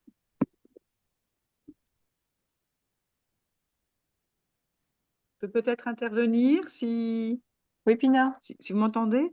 Je pense plus par rapport à la question qui vient d'être posée et la réponse que tu viens de donner, Laurie. Donc, le centre d'accueil qui vient de s'ouvrir à Braine-le-Comte souhaiterait il me semble, hein, que les formations citoyenneté se donnent dans son centre. Oui, Donc, c'est ça. voilà, c'est plutôt dans ce sens-là où un opérateur local ou pas, s'ils acceptent d'entrer et de faire la formation complète pour le public lui-même à Braine. Et dans ces conditions, je pense que la question, elle est tout à fait légitime, à savoir est-ce que le centre d'accueil doit rétribuer l'opérateur, mais l'opérateur est payé, comme tu viens de le dire, pour pouvoir faire ses activités. Maintenant, c'est de voir quel serait l'opérateur dont les disponibilités pourraient être possibles pour pouvoir mettre ça en place. Ok, d'accord. Et donc Donc, même là, si c'est de on fait- regarder concrètement qui sur la région et dans ses possibilités va faire en sorte de répondre à la demande alors du centre d'accueil. Ok. Merci. De rien. Du coup, on revient à la question, Camille. Je ne sais pas si tu es à nouveau parmi nous. La question des Plusieurs attestations. ont un petit souci de micro parce qu'il y a eu un problème avec l'enregistrement de la session. Et c'est pour ça qu'ils ne se manifestent pas. Ah, d'accord. Ok. Ouais, j'ai Euh, lu ça dans le chat. ok. Ben, du coup, on reviendra vers toi, Camille, essayer de voir plus précisément ta question, parce que là, je ne... voilà. Je sais pas si Clarisse, tu as retrouvé de quelle attestation, parce que article 234, moi, je dois avouer, il faut que je retrouve dedans. J'ai cherché, je n'ai pas trouvé l'article 234. Ah oui, mais oui, parce qu'on Ça commence commence par à arrêter à 236. 236, donc voilà, C'est on est ça, un peu perdu. justement, on voulait avoir des précisions, Oui. mais les articles commencent par 236. Donc, on va revenir, je sais pas si Camille, tu nous entends, mais on va revenir vers toi par rapport à cette question-là. Euh, Alors, voilà, c'est toutes les infos. Ah, voilà. Comment la moyenne annuelle des participants va-t-elle être calculée? Donc, Vera, tu avais des infos peut-être non. Je sais pas, non. Parce qu'en fait, normalement, c'est une moyenne J'en ai annuelle pas. de 8 à 15. Il avait été posé la question, c'était bien annuel ou par groupe, parce que normalement, il est mis annuel. Mais plusieurs réponses qui sont revenues, c'est qu'il l'a souhaité par groupe. Une moyenne par groupe. Ils n'ont pas donné de réponse encore par rapport Il à n'y a ça. pas de réponse très précise à ce niveau-là. Non, Valérie, toi, tu as eu des infos, moi, je n'en ai pas. Donc, on n'a pas encore reçu de réponse par Ah, rapport mais à ça. Clarisse voulait intervenir. Non, non, c'était justement pour compléter parce qu'il y a une note qui a été envoyée et dans la note, Ah, cette dans la question-là demande, oui. a été Relevé. mentionnée en Ah oui. disant il y a moyen de le mettre par module, la moyenne par module et non par an, parce que c'était un peu compliqué de faire justement les calculs. Oui, la note a été envoyée, mais on n'a pas encore On n'a pas reçu toutes les encore, non, réponses par non. rapport. Donc, c'est une note que les fédérations ont faite et le DISCRI également, qui a été envoyée à la région wallonne. Donc, ce sont toutes les questions que les opérateurs se posent, mais nous n'avons pas encore reçu de réponse par rapport à nos questions, hein. Donc, là, il faut être prudent et attendre la fac aux questions, où là, ils nous donneront les réponses.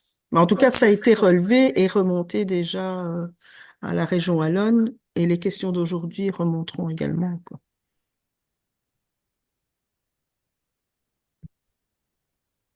C'est Oui, vrai tu qu'il y a une voulais... C'est question. une ancienne main ou c'est une nouvelle main? Non, c'est une nouvelle, justement par rapport Oui, tu l'as, hein. aux formations FIC Mm. et au nombre de personnes par groupe. Est-ce que On du coup, ça n'entend va plus. être... Tu Non, c'est m'entends bon, pas, c'est bon. Pierre? C'est Ah. bon. Est-ce que d'office, du coup, les listes qu'on va recevoir de la part du CRI prendront en compte cette obligation de minimum 8 et maximum 15, ou est-ce que c'est à nous de remplir finalement les trous, puisque nous, la majorité des personnes qui s'inscrivent, en fait, viennent vers nous, on les renvoie au CIMB pour qu'elles soient sur la liste de futurs apprenants en FIC. Euh, mais parfois, ces listes, on reçoit une liste de 6 personnes, par exemple. Enfin, de manière assez régulière, on reçoit genre une liste de 6 personnes. Si maintenant la limite minimum est à 8, comment on fait pour compléter si à ce moment-là, il n'y a pas une... Enfin, je veux dire, les dates sont annoncées bien à l'avance, et tout ça, enfin, lors des plateformes.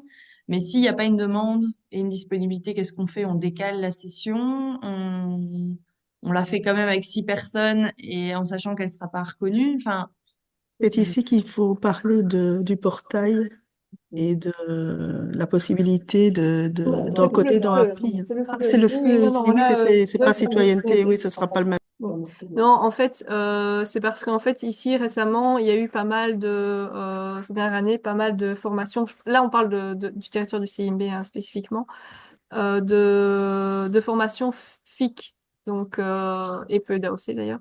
Il y avait la liste d'attente, et c'était résorbé au fur et à mesure, donc on ne savait plus mettre autant de personnes. Et puis, il y a des personnes qu'on contacte qui nous disent oui, et puis qui ne viennent pas, ça, c'est encore un autre souci. Et donc, vous êtes invité à compléter les groupes si vous avez d'autres personnes, effectivement. Maintenant, c'est toujours intéressant de les orienter aussi vers nous. Si elles veulent faire l'ensemble du parcours, elles devront à un moment donné passer par nous.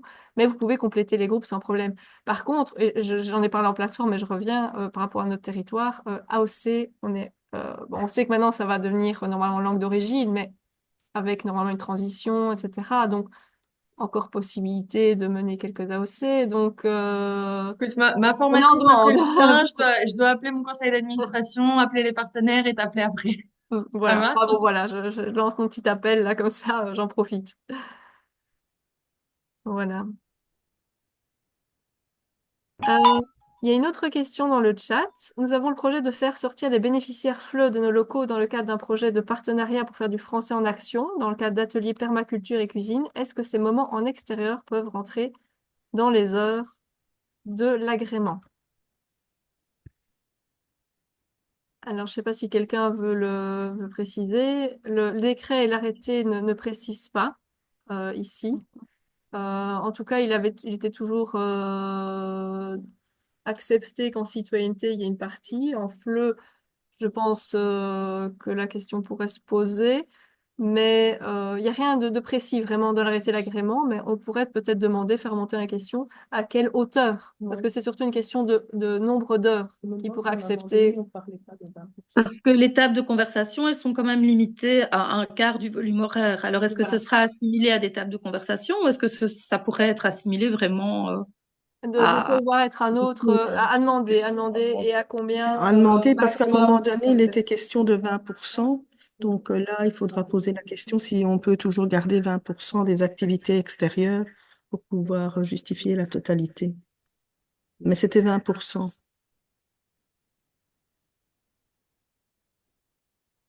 D'autres réactions par rapport à ça? Non? Non. Alors, question suivante. Est-ce possible de mettre un formateur à disposition d'autres organismes et à nouveau de facturer 16 heures? Ça rejoint peut-être la question de tout à l'heure. Donc, je peux la passer, on y a répondu. Camille, je vois que tu dis que on ne t'entendait pas. Comme je t'ai dit, on reviendra vers toi par rapport à ta question. Euh, Concernant les AOC, par quel moyen un formateur peut-il justifier un niveau C1? Donc, je suppose que c'est la question de si le formateur donne en langue d'origine, comment attester qu'il a un C1 dans la langue dans laquelle il va donner. C'est bien ça? Oui. Alors, dans le décret et l'arrêté, pour le moment, rien d'indiqué. Et ça, c'est l'une des questions qu'on a déjà fait remonter aussi et qu'on ne manquera pas de faire remonter à nouveau parce que pour le moment, on n'a pas la réponse. Voilà. Quelles sont les langues demandées? Eh ben ça peut varier hein, au fil du temps. Maintenant, chez nous, en tout cas, l'arabe est fort demandé, par exemple. Mais ça, c'est à voir peut-être dans chaque centre, avec son centre en plateforme citoyenneté. les langues les plus demandées. Mais ça peut aussi évoluer au fil du temps, bien sûr. C'est ça aussi qui complexifie encore la situation. Mais j'allais dire, parce qu'alors, si imaginons, on recrute un formateur qui peut donner les formations en Tigrinya, parce que actuellement, beaucoup d'Érythréens obtiennent une protection de 5 ans et font leur parcours. Enfin, qu'est-ce qu'on fait de ce formateur Tout à dans fait. 6 mois quand la demande sera pour du pachtou? Enfin, je veux dire, on prend les gens et on les jette comme des Kleenex. Enfin, en termes de droit au travail, c'est quand Oui, même oui, non, tout à fait. moyen. C'est une question qui est déjà montée parce que c'est Puis, extrêmement compliqué. Et puis là aussi, extrêmement- enfin, c'est au-delà de enfin, c'est une pratique, quoi. Enfin, je veux dire, moi, je peux pas demander à ma formatrice FIC de se lancer dans de l'AOC. Enfin, c'est pas la même chose. C'est super compliqué. Tu parles de l'AOC ou du FIC, enfin, le FIC en langue Mais d'origine? actuellement, parce que voilà, il y a une demande AOC qui a Ah été oui, AOC, oui. formulée en plateforme citoyenneté, mais très pratico-pratique. Moi, je peux pas demander à ma formatrice FIC de donner de la citoyenneté AOC. Enfin, c'est pas du tout le même fonctionnement. C'est pour ça qu'on ne le fait pas pour le moment, parce que c'est une autre méthode de travail. Enfin, je ne comprends pas la logique derrière. C'est quoi l'objectif? C'est le gouvernement veut que les gens apprennent absolument le français, en fait. Enfin, obtiennent vite un niveau A2 ou je comprends Non, pas trop la logique derrière. la FIC en langue d'origine, puisqu'elle a été proposée, et ce qui pose problème pour voir quelles sont les langues demandées, pour voir s'il y a quelqu'un qui parle, qui est bilingue ou trilingue, c'est que la personne comprenne justement mieux que dans un AOC où c'est compliqué de comprendre, sinon pas un niveau A2, alors que là, en langue d'origine, l'idée de base, qui n'est pas une mauvaise idée à la base, c'est que la personne comprenne vraiment les informations dans sa langue, ou en tout cas dans une langue qu'elle comprend, mais sur le terrain, mettre en œuvre, c'est ça Voilà. Ça implique aussi également que l'AOC soit uniforme. Enfin, moi, j'ai déjà eu des AOC où j'avais des Espagnols et des Arabes, Tout à fait. arabophones plutôt, pardon. Et donc, bah, ça veut dire que je risque de ne pas faire une AOC parce que je n'ai pas 8 personnes totalement hispanophones ou totalement arabophones. Mhm. Donc, Oui, c'est une question relevée parce que ça oui. provoque, il y a parfois deux personnes d'une langue et puis on ne s'est pas constitué un groupe avant un an après pour avoir d'autres personnes du même groupe. Des questions aussi en termes d'interculturalité des groupes parfois se posent aussi. Où est la démarche interculturelle, ou si on ne peut pas mélanger les groupes, enfin les origines des personnes. Enfin, il y a toute une série en tout cas, de questionnements qu'on a déjà fait remonter et pour lesquels, je dois vous avouer, on n'a pas encore de réponse. Euh, voilà. Euh, il y avait une question. Ah oui, Madame Kevin. Oui, et par rapport au niveau d'exigence aussi, parce que moi j'ai potentiellement des formateurs qui pourraient rapidement peut-être donner des formations, notamment en langue arabe, mais il y a tout le reste qui est quand même assez compliqué et long. Donc, à part donner le cours avec 2 personnes, mais alors là, du coup, c'est pas du tout possible pour nous. Quid quoi? Là aussi, moi, je veux bien faire du FIC, mais on en fait, mais on va faire comment? Il y a beaucoup, effectivement, beaucoup de questions à remonter. C'est pas cohérent.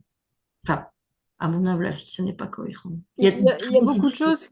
choses qui sont lancées sans que sur le terrain ce soit faisable, malheureusement. En fait, ils ont fait la modification, mais sans vraiment interroger les personnes concernées, qui auraient pu, en tous les cas, déjà poser toutes ces questions, et on aurait sorti le décret et l'arrêté après. Mais même nous, centres régionaux d'intégration, on n'est pas intervenus.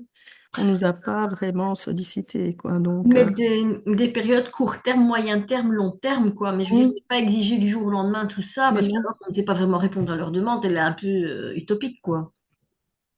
On verra au moment où ils vont répondre aux questions, parce que de toute manière, ils vont devoir répondre. Et si jamais c'est incohérent, ils, ils devront faire en sorte que ça fonctionne, puisque ce Et sont nous, toutes les incohérences qui sont relevées. mais nous, encore une fois, on doit aussi anticiper avec notre personnel. Là, je Oui, rejoins la question de vous avez Zoé. tout à fait raison. Effectivement, on ne peut pas non plus dire aux gens, OK, je t'engage, et puis Là, après, vous avez tout à fait euh, raison, hein.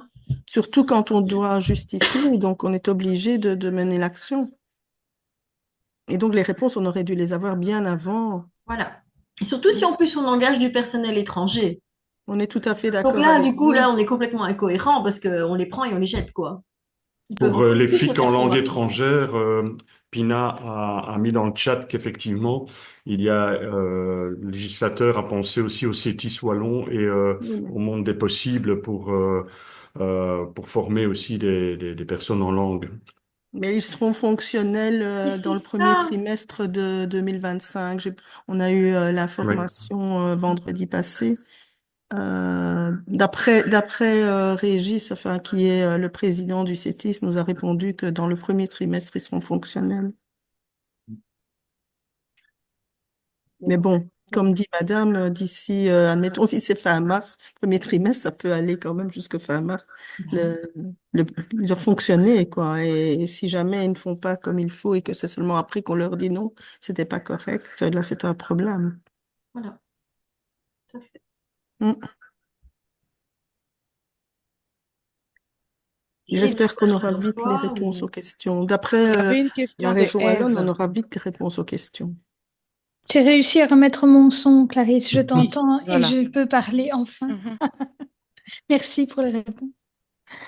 Clarisse, tu disais qu'il y avait une question? Oui, c'est Ève qui voulait poser la question. Oui, c'est ça, je demandais si on est agréé pour le FLE et les permanences sociales, mais qu'on ne sait pas organiser 3 FIC par an. Est-ce qu'on peut quand même en organiser une si on a les formateurs adéquats et est-ce qu'elle serait reconnue ou pas? Parce que moi, je veux bien l'organiser même si je ne suis pas subsidiée, mais est-ce qu'elle serait reconnue par la région wallonne? Est-ce que les gens pourraient quand même avoir leur attestation ou pas? C'était un peu une question. En fait, les 3 FIC par an, c'est pour demander un agrément en citoyenneté. Alors, si je comprends bien, ce serait hors agrément. Alors, je reviens à ce que disait le décret, c'est que peuvent être reconnus dans le cadre du parcours d'intégration aussi des organismes qui sont Reconnu. reconnus par le gouvernement wallon. Donc, il y a moyen, je pense, d'obtenir quand même une reconnaissance peut-être de cette formation qui serait donnée hors agrément, mais on n'a pas les modalités pour le moment de comment obtenir cette reconnaissance. Donc ça, c'est Ok. à nouveau une question. euh, voilà. Parce que ça, ce serait intéressant, effectivement. Nous, on ne sait en organiser qu'une. Ça, c'est quasi sûr. Maintenant, si effectivement on n'est pas subsidié, ben ça, je peux encore voir avec la ville d'Anguien s'ils seraient prêts. Mais si on pouvait avoir alors un subside comme on a maintenant, facultatif ou enfin voilà, ou en plus, alors c'est bien. Mais vous pouvez le faire dans l'appel à projet, dans la partie transitoire de 2025. Mais on n'a pas encore cet appel à projet. Si, mais il va sortir, hein, il est prévu de sortir, c'est de manière officieuse, mais tout le monde le sait maintenant, qu'il y aura un nouvel appel à projet, donc certainement fin de cette année, début de l'année prochaine. Parce que Et pas fin de nous, cette année, parce qu'on est déjà le 4 décembre, en janvier, ils sortiront l'appel à projet, hein. Parce que nous, notre collège communal, les informations officieuses, c'est un peu compliqué de leur faire passer. Oui, je suis d'accord avec vous. Si vous êtes affilié à une fédération, je sais que les fédérations ont déjà, en tout cas, envoyé un courrier à leurs affiliés. Peut-être vous êtes affilié à une des fédérations? Affiliés. KEPS ou Rhizome ou Copili ou... Bah, c'est avec non, avec le CEREC, mais Non, non, on n'est pas c'est affilié. pas une fédération des Non, îles, en fait. on n'est pas Parce que je affilié. sais qu'ils ont envoyé un courrier et peut-être en montrant ce courrier, il aurait été peut-être possible. Nous n'avons pas. Pour le moment, c'est officieux pour nous. Mais si jamais on a un courrier qui nous dit officiellement, je sais que je peux le dire puisque ça se dit, Oui. mais nous n'avons pas de courrier officiel malheureusement. Par contre, si jamais vous téléphonez à Leïla ou Arnaud Dricot, Oui. peut-être que lui pourra vous dire. Ok. Allez, vous envoyez un mail, je ne sais pas si vous avez Mais besoin oui, d'une ce serait preuve. bien s'il Mais faudrait une nous ne preuve, pouvons pas. effectivement, Enfin, parce que vous êtes du CEREC, hein, c'est ça. Je Correct, pense ouais. que oui. Valérie peut peut-être répondre aussi. Mais Valérie, toi, tu peux pas non plus. Mais non, on n'a pas encore les Oui, informations voilà. à ce niveau-là, quoi. Non, on ne peut Mais pas. bon, à nouveau, dès qu'on en a, vous contacte, on vous prévient, Clarisse envoie les infos. C'est vrai que beaucoup d'entre vous, ben, comme celles qui dépendent des pouvoirs publics, ne sont pas affiliées à une fédération. Ben, c'est une question financière, clairement, hein. Donc, évidemment, on fait le relais, bien évidemment. Dès Maintenant, qu'on a les essayez infos. toujours d'avoir Arnaud Dricot. On ne sait Oui, jamais. Oui, Et s'il je vous vais fait un essayer. mail, ben, vous allez avoir la preuve comme quoi il y aura un appel à projet. Oui, je vais lui passer un petit coup de fil et puis je vais lui demander un mail, effectivement, parce que comme ça, notre collège communal sera rassuré. C'est Oui. vrai que, voilà, eux, ils ont besoin de preuves plus, voilà, plus réelles. Ben oui, oralement, ça ne sert à rien. Voilà, c'est pas quelque chose de plus officiel, quoi. Ok, mais on est déjà rassuré. C'est vrai que si on peut déjà, voilà, aller vers ça, ce serait pas mal. Merci. Il y a aussi une question qu'on a passée dans le chat, c'est un formateur FIC doit-il absolument avoir suivi la formation en andragogie? Donc, pour reprendre Ça dépend les de cas de conditions, figure. Ça oui, dépend de cas de figure. en fait, la seule personne qui n'a pas besoin de cette formation, là on dit andragogie, c'est pas ça qui est mis dans le décret, mais on voit de quoi, enfin, on voit de quoi on parle. La pédagogie pour adultes, c'est les personnes qui ont un, déjà un titre pédagogique. Donc, celles qui ont un titre pédagogique, attendez, je reprends hein, pour ne pas dire de bêtises, je reprends sous les yeux. Voilà, celles qui ont un titre pédagogique, euh, c'est bon, pas besoin de formation pédagogique andragogie en plus. Tous les autres cas de figure, il la faut. Sauf qu'une question se pose quand même, qui a été remontée et pour laquelle on n'a pas encore de réponse, c'est est-ce que ceux qui sont déjà engagés, là maintenant, pas les nouveaux engagés, mais ceux qui sont déjà engagés, ont déjà donné la citoyenneté dans le décret actuel, vont-ils pouvoir être dispensés de la faire, vu qu'ils donnent déjà la formation? Est-ce que ce sera uniquement pour les nouveaux? Et ça, c'est une question qui est remontée pour laquelle nous n'avons pas encore de réponse. J'ai été claire? Oui. Oui, oui, merci. Oui,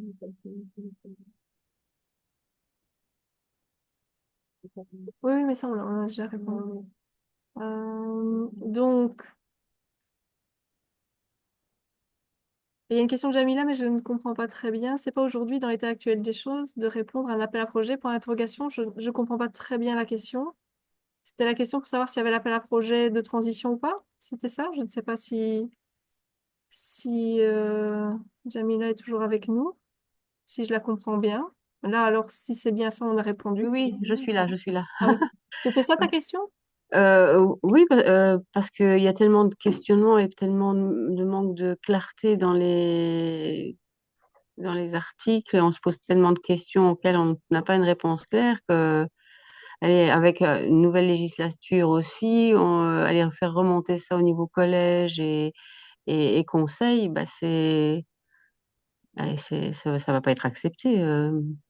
Moi, je voulais profiter du changement de majorité pour pouvoir à, à faire répondre à un appel à projet. Mm. Voilà. Voilà, mais on attend l'appel à projet. Oui. Voilà, on n'a pas encore, mais voilà, c'est C'est quasiment vrai. certain que Mais c'est oui. un présent tout bientôt. Mais on est bien conscient, en fait, allez, on a fait la séance aujourd'hui parce qu'on s'est dit au 1er janvier, l'arrêté et le décret sont d'application et nous voulions, avec tous les associations qui font partie de nos plateformes, avoir un contact, discuter avec vous et voir si vous aviez d'autres questions encore en plus de celles qu'on a déjà avancées. Et c'est vrai que systématiquement, on ne sait pas répondre puisque nous attendons nous-mêmes les questions. Donc, vous êtes frustrés, on est également frustrés, mais on ne pouvait pas ne pas faire de séance d'information parce que c'est important, outre ce que nous avons déjà avancé et des remarques que vous aviez déjà faites, en avoir encore plus. Et c'est ce qu'on a aujourd'hui et je suis contente de cela. Mais malheureusement, le fait de ne pas savoir répondre aux questions, c'est très embêtant. Mais c'est pas de notre faute, en fait, parce que nous-mêmes, on ne nous informe pas plus. C'est l'administration qui doit systématiquement faire le travail et nous donner les réponses. Mais des concertations sont faites, des réunions sont faites avec même le nouveau ministre et son conseiller, en fait. Et c'est pas que on laisse ça comme ça, hein, donc il y a quand même des suivis. Mais, et c'est pour ça qu'il y a l'année en transition. On a quand même obtenu à ce qu'il y ait une année de transition, ce qui est bien. Il y a encore une question qui vient d'arriver dans le chat.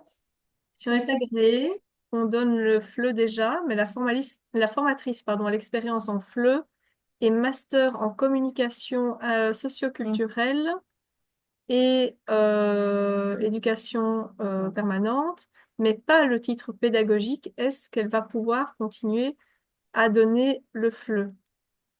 Alors là, il y a une confusion entre le FLE et la citoyenneté, parce que la titre pédagogique est demandée pour la citoyenneté. Les conditions, je ne sais pas si vous vous rappelez, il y avait des conditions différentes pour le FLE. Et le titre pédagogique n'est mis que dans les conditions pour donner la formation à la citoyenneté. Je ne sais pas qui a posé la question. Oui, c'était moi. En fait, mais c'est parce qu'on a loupé le début, on était en problème de connexion. Donc, Ah, d'accord, ok. voilà, mais du coup, merci. Je voulais Voilà. Oui, c'est être pour les mêmes sûre. conditions. Et on va renvoyer tous les documents, vous allez avoir toutes les conditions. Voilà. Merci, merci. Voilà. De rien. Alors, je ne vois pas d'autres questions dans le chat. J'ai vu qu'il y avait aussi des commentaires, mais pas d'autres questions. Mais est-ce que ici, maintenant, vous avez peut-être d'autres questions que vous souhaitez poser directement, enfin oralement? Non? Alors, ce que je vous propose maintenant, c'est donc le CEREC et le CIMB. Nous avons chacun fait une cartographie pour que vous ayez une idée de la répartition aussi des services, des ILI par axe sur chaque territoire. Pour que vous ayez quand même une vision de ce qui est actuel là vraiment maintenant.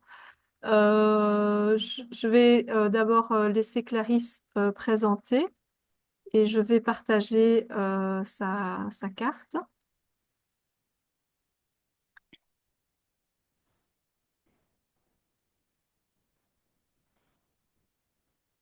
Voilà, est-ce que vous la voyez? Oui. Voilà, Clarisse, je te laisse la parole. En fait, l'idée de montrer la carte des opérateurs, c'est justement pour essayer un peu d'avoir une vue globale sur les zones blanches et les zones où on a beaucoup plus d'offres, ou alors on a presque rien. Donc, pour le CEREC, vous voyez, entre Mont-de-l'Enclus, Frasnes et Ellezelles, il n'y a pas d'opérateur. Mais bon, il y a d'autres personnes étrangères qui vont vers Ath, Tournai et ainsi de suite. Mais au niveau, de manière générale, je pense qu'avec les nouveaux décrets, il y a pas mal d'opérateurs qui ne seront plus, en tout cas, à mesure d'organiser leur formation. Là, je fais allusion aux équipes populaires qui, en tout cas, cette année, c'est la dernière année pour ces activités. Vers la Body Eno, j'avais un opérateur, malheureusement, qui n'est plus. Donc, vers Merble-les-Châteaux, Herculine et autres, il n'y a plus d'opérateurs.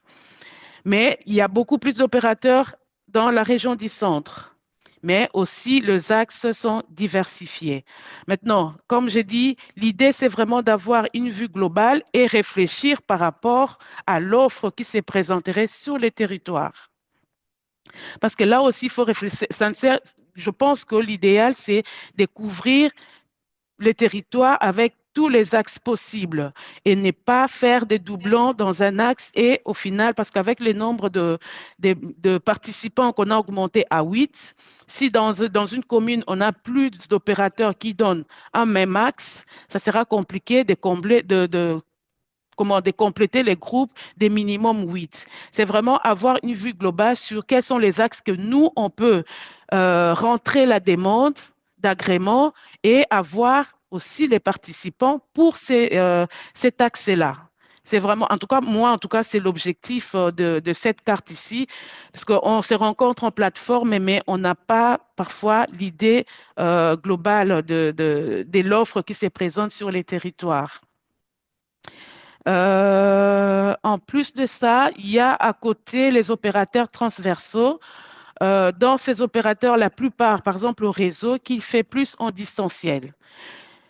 Faire la formation en présentiel et en distanciel, c'est vrai que le distanciel, ce n'est pas quelque chose à préconiser, mais dans des cas aussi un peu compliqués, c'est l'idéal pour permettre aux personnes qui travaillent ou qui ont des responsabilités ou autres de pouvoir bénéficier aussi de la formation à la citoyenneté et finir leur parcours d'intégration. Je n'ai pas beaucoup d'opérateurs, en tout cas sur mon territoire, sur l'axe interculturalité, à part des bouts qui couvrent non, Debout, c'est plus lutte contre le racisme et qui couvre en tout cas toute la Wallonie et une partie et Bruxelles. Quelle remarque aussi je peux faire au niveau des moucrons? Au niveau des moucrons, là, j'ai plus, en tout cas en termes de formation en citoyenneté, j'ai plus FIC que AOC qui on sait que voilà, il y aura peut-être les CETIS et autres organismes qui peuvent demander l'agrément, mais vraiment, c'est des points d'attention à réfléchir pendant la période de transition pour pouvoir orienter votre ASBL. Et il y a moyen d'avoir son siège à Soigny, par exemple, et faire une formation sur Moucron, une formation sur Merble-les-Châteaux. C'est aussi des éléments à tenir compte pour ces moments de transition. Donc, c'était vraiment ça l'objectif de cette carte. Je laisse la parole à Laurie pour présenter la carte du CIMB. Dis, attends, parce que là, sur la carte de la région du centre, je ne vois pas lire et écrire sur la Louvière. Ils sont pas repris.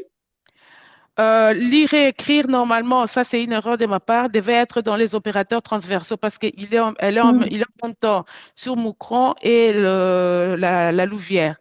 Je suis désolée pour Ok, l'axe ça va. fleu.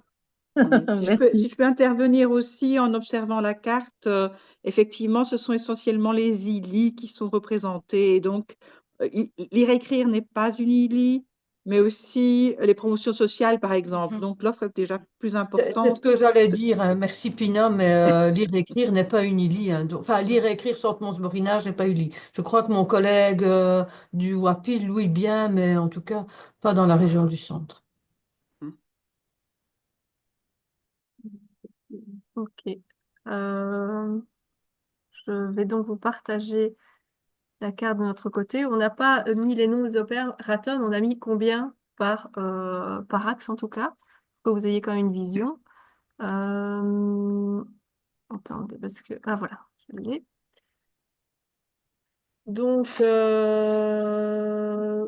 effectivement, ben justement, j'allais le préciser, on n'a pas mis donc, ceux qui ne sont pas ILI ici sur cette carte, hein. Donc, par exemple, il y a des opérateurs qui sont reconnus en français pour la promotion sociale qui ne sont pas, qui ne sont pas ici. Des communes comme Mons couvrent pas mal de sous-communes. C'est une grosse commune, donc certains sont à Montsant, d'autres sont à Jemappes, donc on les a mis sur Mons, mais il y a quelques subtilités. Et certains dont le siège social est, je prends par exemple le cas de Soralia est aussi à Mons, peuvent se déplacer, hein. Il y en a plusieurs qui peuvent aussi dire, s'il y a une demande à telle commune, moi je ne suis pas obligée de la faire à Mons, je peux la faire ailleurs. Donc, ça, c'était des petites remarques préalables. Mais là, donc voilà, vous voyez, je laisse Mehdi vous présenter commune par commune. Voilà, donc pour compléter ce que disait Laurie, donc effectivement, sur l'entité de Mons, il y a des petites communes, et donc on constate qu'il y a quand même des opérateurs en français, en citoyenneté, en interculturalité, et certains même en facultatif, donc que sont en permanence sociale et juridique, par exemple. Euh, Alors, donc, si on fait donc au niveau de notre territoire, on voit que donc les communes comme Lange, Jurbrise, Bruzelette, Ath et Chièvre il y a moins de demandes de ce côté-là, mais comme Laurie disait, ben, il y a certains opérateurs qui peuvent se déplacer si la demande le demande, s'il y a des demandes. Euh, Et puis les communes comme Chièvres, Lens et Jurbise, il n'y a pas beaucoup de personnes étrangères, primo-arrivantes en tout cas. Par contre, Ath, il y en a quelques-unes et là, on n'a pas d'offre, voilà. effectivement. Alors, concernant la Wallonie, enfin, notre partie de la Wallonie-Picard, donc tournée Rhume, Brunehaut, Antoine, ben là, donc, on constate donc quatre opérateurs en français, trois opérateurs pour la permanence sociale, un opérateur en permanence juridique, deux opérateurs en citoyenneté, et bien sûr, il y a deux opérateurs qui développent l'interculturalité et lutte contre le racisme. Alors, voilà, donc, sur Pérennissard, il y a une permanence juridique.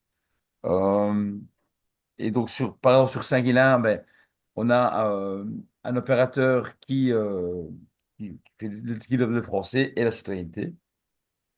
Voilà. Donc, sur Anzy, on a aussi un opérateur qui, elle, continue sa lutte contre le racisme, en tant qu'axe interculturalité. Voilà. Donc, sur Boussu, donc, on a un opérateur ILI depuis plusieurs années qui continue à répondre à la demande qui est assez importante sur le territoire, notamment en français. On espère qu'elle fera de l'AOC aussi, enfin, ou par après. Voilà. Ensuite, il y a sur Framery, donc là, on a des opérateurs aussi, un opérateur agréé en français, mais aussi un opérateur qui fait de la citoyenneté et une permanence sociale et juridique. Voilà. Et parfois, c'est le même opérateur qui fait plusieurs axes. Ouais. Mais là, on a mis vraiment par axe pour bien montrer qu'il y a quand même plus d'offres, bien sûr, Mons-Borinage. Sur Wallonie-Picard, comme on disait, surtout Tournai. Mais c'est aussi parce qu'il y a beaucoup de communes rurales où il y a peu de personnes étrangères. Parfois, il y a des demandes qui viennent, mais pas assez pour faire un groupe, justement. Donc, on essaie de les orienter au mieux vers une formation la plus proche, puis s'adapter. Et le souci le plus... Voilà, c'est peut-être hâte, où il y a quelques demandes, alors pas non plus énormément, mais quelques-unes, mais qu'on peut aussi, on l'a déjà fait par le passé, euh, on a rendu commune avec les communes limitrophes qui sont dans le territoire du CEREC, par exemple, pour la citoyenneté. Euh, et comme je vous disais, il faut aussi tenir compte des promotions sociales. Zoé, tu voulais intervenir?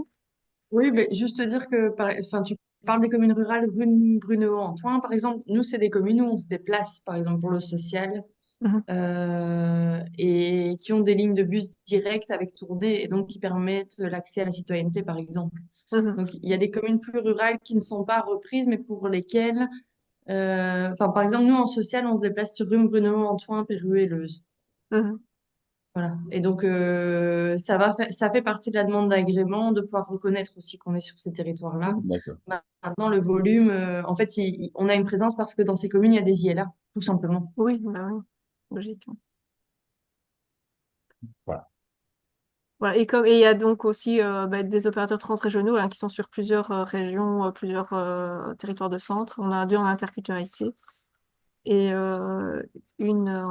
aussi un qui est en permanence juridique. Voilà. Donc vous avez une idée euh, de la répartition. Et dans chaque plateforme, effectivement, on essaye aussi de reparler de la répartition pour notamment en citoyenneté pour voir un peu l'offre et la demande, où elle se situe. Mais là, vous avez une vue d'ensemble. Est-ce qu'il y a peut-être des questions par rapport à ces cartes? Ou des questions qui vous sont revenues par rapport à... Ah, je vois qu'il y a des questions dans le chat.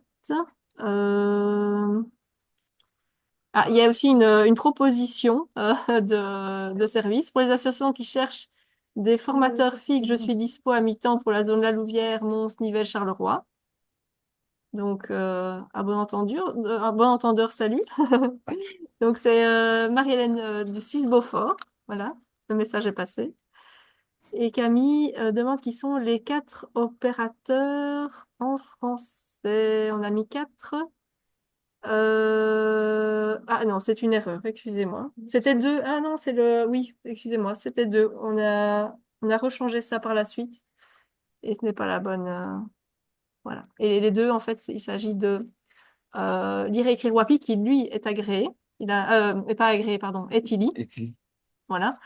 Et ben, il le sait.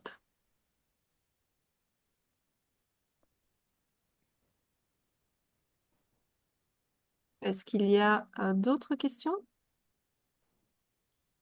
Non? Alors, je vais céder la parole à Valérie pour clôturer.